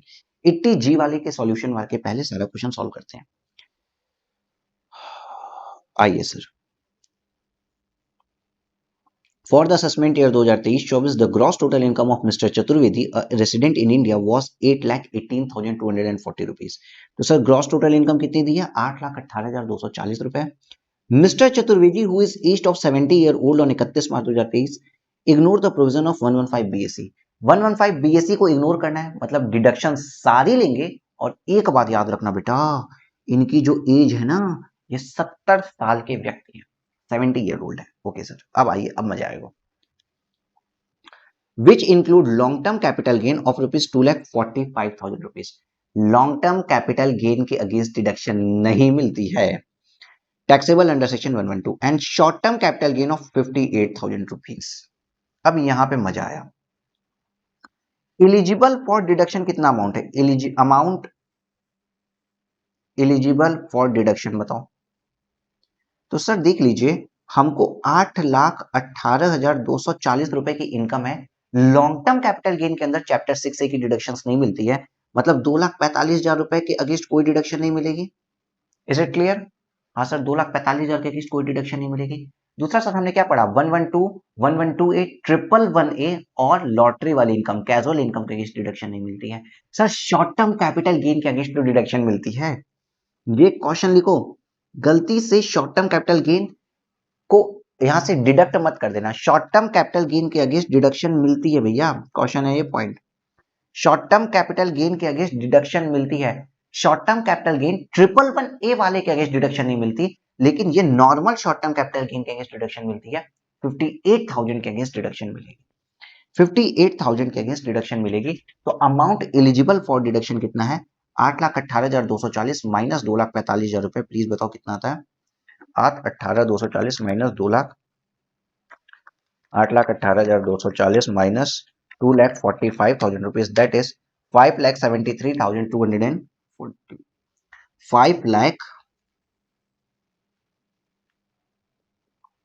5,73,240 रुपीज। इतने अमाउंट के अगेंस्ट 80 वाली सीरीज चैप्टर 6A के डिडक्शन मिल सकते हैं। इतने अमाउंट के अगेंस्ट चैप्टर 6A के डिडक्शन मिल सकते हैं। ओके, इस 2,45,000 के अगेंस्ट चैप्टर 6A के डिडक्शन नहीं मिलेंगे क्योंकि लॉन्ग टर्म। ठीक है सर, यहां तक की बात भी समझ में आ गई। ओरली सॉल्यूशन करो, जहां क्वेश्चन पढ़ो वहां तोड़ तोड़ के क्वेश्चन को सॉल्व करना शुरू कर देंगे। आगे पढ़ते हैं, आगे पढ़ते हैं। तो कलर पहले बदलते हैं। Sir the gross total income also include interest income of 12,000 from saving bank deposit with a bank and 40,000 interest on fixed deposit with a bank। मतलब सर इस इनकम में इंक्लूड है, ऑलरेडी इंक्लूड है 40,000 रुपए interest का जो FD से मिला है और 12,000 रुपए इंटरेस्ट का जो सेविंग बैंक अकाउंट से मिला है। मतलब 40 10 50 52,000 रुपीज तो हमको इंटरेस्ट का मिला है। लेकिन सर ये इनकी एज 70 ईयर्स की है, तो इनको 80 टीटीबी का डिडक्शन कितना मिलेगा? 50,000 रुपए तक का मिल जाएगा। याद करो 80 टीटीबी पढ़ाया है, देखो यहाँ पे इनको आ जाएगा 80 टीटीबी का डिडक्शन इनको 50,000 रुपया मिल जा रहा है। जिस तरीके से क्वेश्चन पढ़ते जाओ कि deduction 50,000 under section TTB is allowed to a senior citizen if gross total income include interest income of bank deposit both fixed या सेविंग, दोनों के केस में। ठीक है सर, यहां तक भी बात समझ में आ गई। आगे क्या लिखा है? Mr. Chaturvedi has invested in PPF 1,20,000 and also paid a medical insurance premium of 51,000 रुपए। तो सर पीपीएफ में जो भी पैसा डाले हो 80C की डिडक्शन 1,20,000 की, और इन जो मेडिकल इंश्योरेंस लियो ना सर, आप सीनियर सिटीजन है तो 50,000 रुपए तक का 80D अलाउड होगा। ये 51,000 है बट 50,000 रुपीज अलाउड हो जाएगा। देखिए यही किया गया होगा। अंडर सेक्शन 80C 1,20,000 और अंडर सेक्शन 80D 50,000 रुपए आपको अलाउड कर दिया गया है। आगे पढ़ते हैं। Mister Chaturvedi also contribute 50,000 in public charitable trust. भाई 50,000 रुपए आपने कंट्रीब्यूट किया public charitable trust, eligible for deduction under section 80G bye way of account पे चेक। अकाउंट पे चेक से आपने किया है, इसका मतलब एलिजिबल तो है, लेकिन चूंकि ये चैरिटेबल ट्रस्ट थी इसलिए क्या होगा? 50% ऑफ डोनेशन ही आपको डिडक्शन मिलेगा और subject to qualifying limit. Subject to qualifying 50% of donation आपको डिडक्शन मिलेगा, but subject to qualifying limit. ठीक है, ठीक है सर जी। तो सर अभी आप क्वालिफाइंग लिमिट निकालेंगे, लेकिन इस क्वेश्चन में निकालना क्या है, इस क्वेश्चन का बड़ा मजेदार बात तो ये है कि compute the total income and tax दे रहा हूं। आपको दो क्वेश्चन निकालने हैं, पहला टोटल इनकम निकालनी है और दूसरा टैक्स निकालना है। तो भाई साहब सबसे बड़ी बात आपको बताएं, आपको एक बात ऑलवेज याद रखनी है। कौन सी बात सर? कि बॉस ये 70 साल के हैं तो इनके लिए बेसिक एग्जामिशन लिमिट क्या हो गई? 3 लाख रुपए। ये 70 साल के हैं तो इनके लिए बेसिक एग्जामिशन लिमिट कितनी है? 3 लाख रुपए। बच्चे गलती करते हैं, मैंने टेस्ट पेपर में देखा है, यहाँ पे सबसे ज्यादा गलतियां करते हो आप लोग। 3 लाख रुपए इनके लिए बेसिक एग्जामिशन लिमिट हो गया। और दो क्वेश्चन निकालना है, टोटल इनकम और टैक्स। मैंने बताया है क्वेश्चन पढ़ो तो पहले देख लो एक पार्ट है कि दो पार्ट है, सॉल्व करोगे तो बहुत बार गलती होती है, एक ही पार्ट सॉल्व किए और आगे बढ़ गए। ठीक है सर। अब देखो यहाँ पे क्या हो गया, आपको पता चल चुका कि 5,73,240 इलिजिबल है। 1,20,000 रुपए आपने क्या किया है? एटीसी, एटीडी 50,000 रुपए। उसके बाद सर डोनेशन 80G का नहीं पता था, 80 TTB आपका 50,000 रुपए है। तो अगर आप क्वालिफाइंग लिमिट निकाले तो क्या निकलेगा? क्वालिफाइंग लिमिट क्या निकलेगा? क्वालिफाइंग लिमिट क्या निकलेगा बताओ? क्वालिफाइंग लिमिट निकला कि क्वालिफाइंग लिमिट निकला gross total income excluding long term capital 5,73,240 था, लेकिन सारे के सारे डिडक्शंस को माइनस कर देंगे एक्सेप्ट 80G। तो 80C, 80D और 80TTB माइनस करने के बाद आता है 3,53,240। इतनी आपके आगे एडजस्टेड टोटल इनकम। तो 10% ही होती है क्वालिफाइंग लिमिट। तो 10% ऑफ एबव 35,324 रुपीज हम इतने रुपए तक की डोनेशन दे सकते थे, इतने रुपए की डोनेशन दे सकते थे। और हमने डोनेशन कितने रुपए की दी है? सर हमने डोनेशन दे दी है 50,000 रुपए की। देखो यहाँ पे इन्होंने कितनी की डोनेशन दी है? 50,000 रुपए की। मेरी क्वालिफाइंग लिमिट ही 34,000 कुछ है, 35,324 रुपए तक का ही हम डोनेशन दे सकते थे। मैंने 50,000 का डोनेशन दे दिया, हम गलती किए। तो मेरी डोनेशन की अपर लिमिट ही इतनी है, तो हम इतने को ही कंसीडर करेंगे। 50,000 डोनेशन भूल जाओ, हम मानेंगे कि आप डोनेशन सिर्फ और सिर्फ 35,000 कर सकते थे, 35,325 रुपए ही कर सकते थे, तो आपने डोनेशन 35,325 ही की होगी। और अब डोनेशन का अमाउंट 50,000 कर किए हो, फिर भी वो घट के 35,324 रुपए आ गया, तो डिडक्शन कितनी मिलेगी? जितना डोनेशन किए हो या कर सकते थे, विच एवर इज लोअर, तो जितना डोनेशन कर सकते थे 35,324 रुपए, 35,324 रुपीज की डोनेशन कर सकते थे, तो उसका 50% ही, उसका 50% ही, 50% ही आपको डिडक्शन मिलेगा। ये था इंपॉर्टेंट बात। यहाँ पे बच्चे गलती करते हैं। भाई साहब यहाँ पे क्वेश्चन लिख लीजिए बड़ा बड़ा, और साथ में यहाँ पे लिख लीजिए इंपॉर्टेंट भी। ये चीज लिखो यहाँ पे कि कंट्रीब्यूशन मेड भले 50,000 हुआ है, lower of two eligible deduction under section 80G, तो 35,324 रुपए का ही आपको डिडक्शन मिलेगा। लेकिन डिडक्शन कितना मिल सकता है? डोनेशन तो 35,000 मानेंगे, डिडक्शन मिल सकता है, deduction made under section 80G 50%, that is 17,662 रुपए। 35,324 का आधा 35,324 डिवाइड बाई 2 कर दो, 17,662 रुपए का ही आपको डोनेशन दिया जा सकता है, डिडक्शन दिया जा सकता है, इससे ज्यादा नहीं दे सकते। तो सर इसमें आ जाइए, देखिए ऊपर आइए, ऊपर आइए बाबू। तो डिडक्शन अंडर सेक्शन 80G 17,662 रुपए हो गया। यहां तक बात क्लियर हो रही है कि नहीं हो रही है? सर बिल्कुल क्लियर हो रही है, क्योंकि हमने अच्छे से पढ़ रखा है। तो total income excluding long term capital gain 3,35,578 रुपए हो गया। प्लस कर दो लॉन्ग टर्म कैपिटल गेन, देखो यहाँ डिडक्ट किए थे ना, माइनस किए थे, अब ऐड करो लॉन्ग टर्म कैपिटल गेन कितना गया। लॉन्ग टर्म कैपिटल गेन अगर आप जोड़ देते हो तो सर आपका लॉन्ग टर्म कैपिटल गेन जोड़ने के बाद प्लस 2,45,000 कर दो, इसके अंदर प्लस 2,45,000 रुपीज कर दीजिए, तो सर आता है 5,80,578 रुपीज। 5,80,578 रुपीज क्या है आपकी ग्रॉस टोटल इनकम। लेकिन सर इनकम को तो नियरेस्ट ₹10 के अंदर राउंड ऑफ कर देना चाहिए, तो नियरेस्ट ₹10 के अंदर टोटल इनकम राउंड ऑफ किया आपने 5,78,580, ये आपकी टोटल इनकम आ गई, ये आपकी टोटल इनकम आ गई आफ्टर ऑल डिडक्शंस, ये आपकी टोटल इनकम आ गई 80G के बाद भी।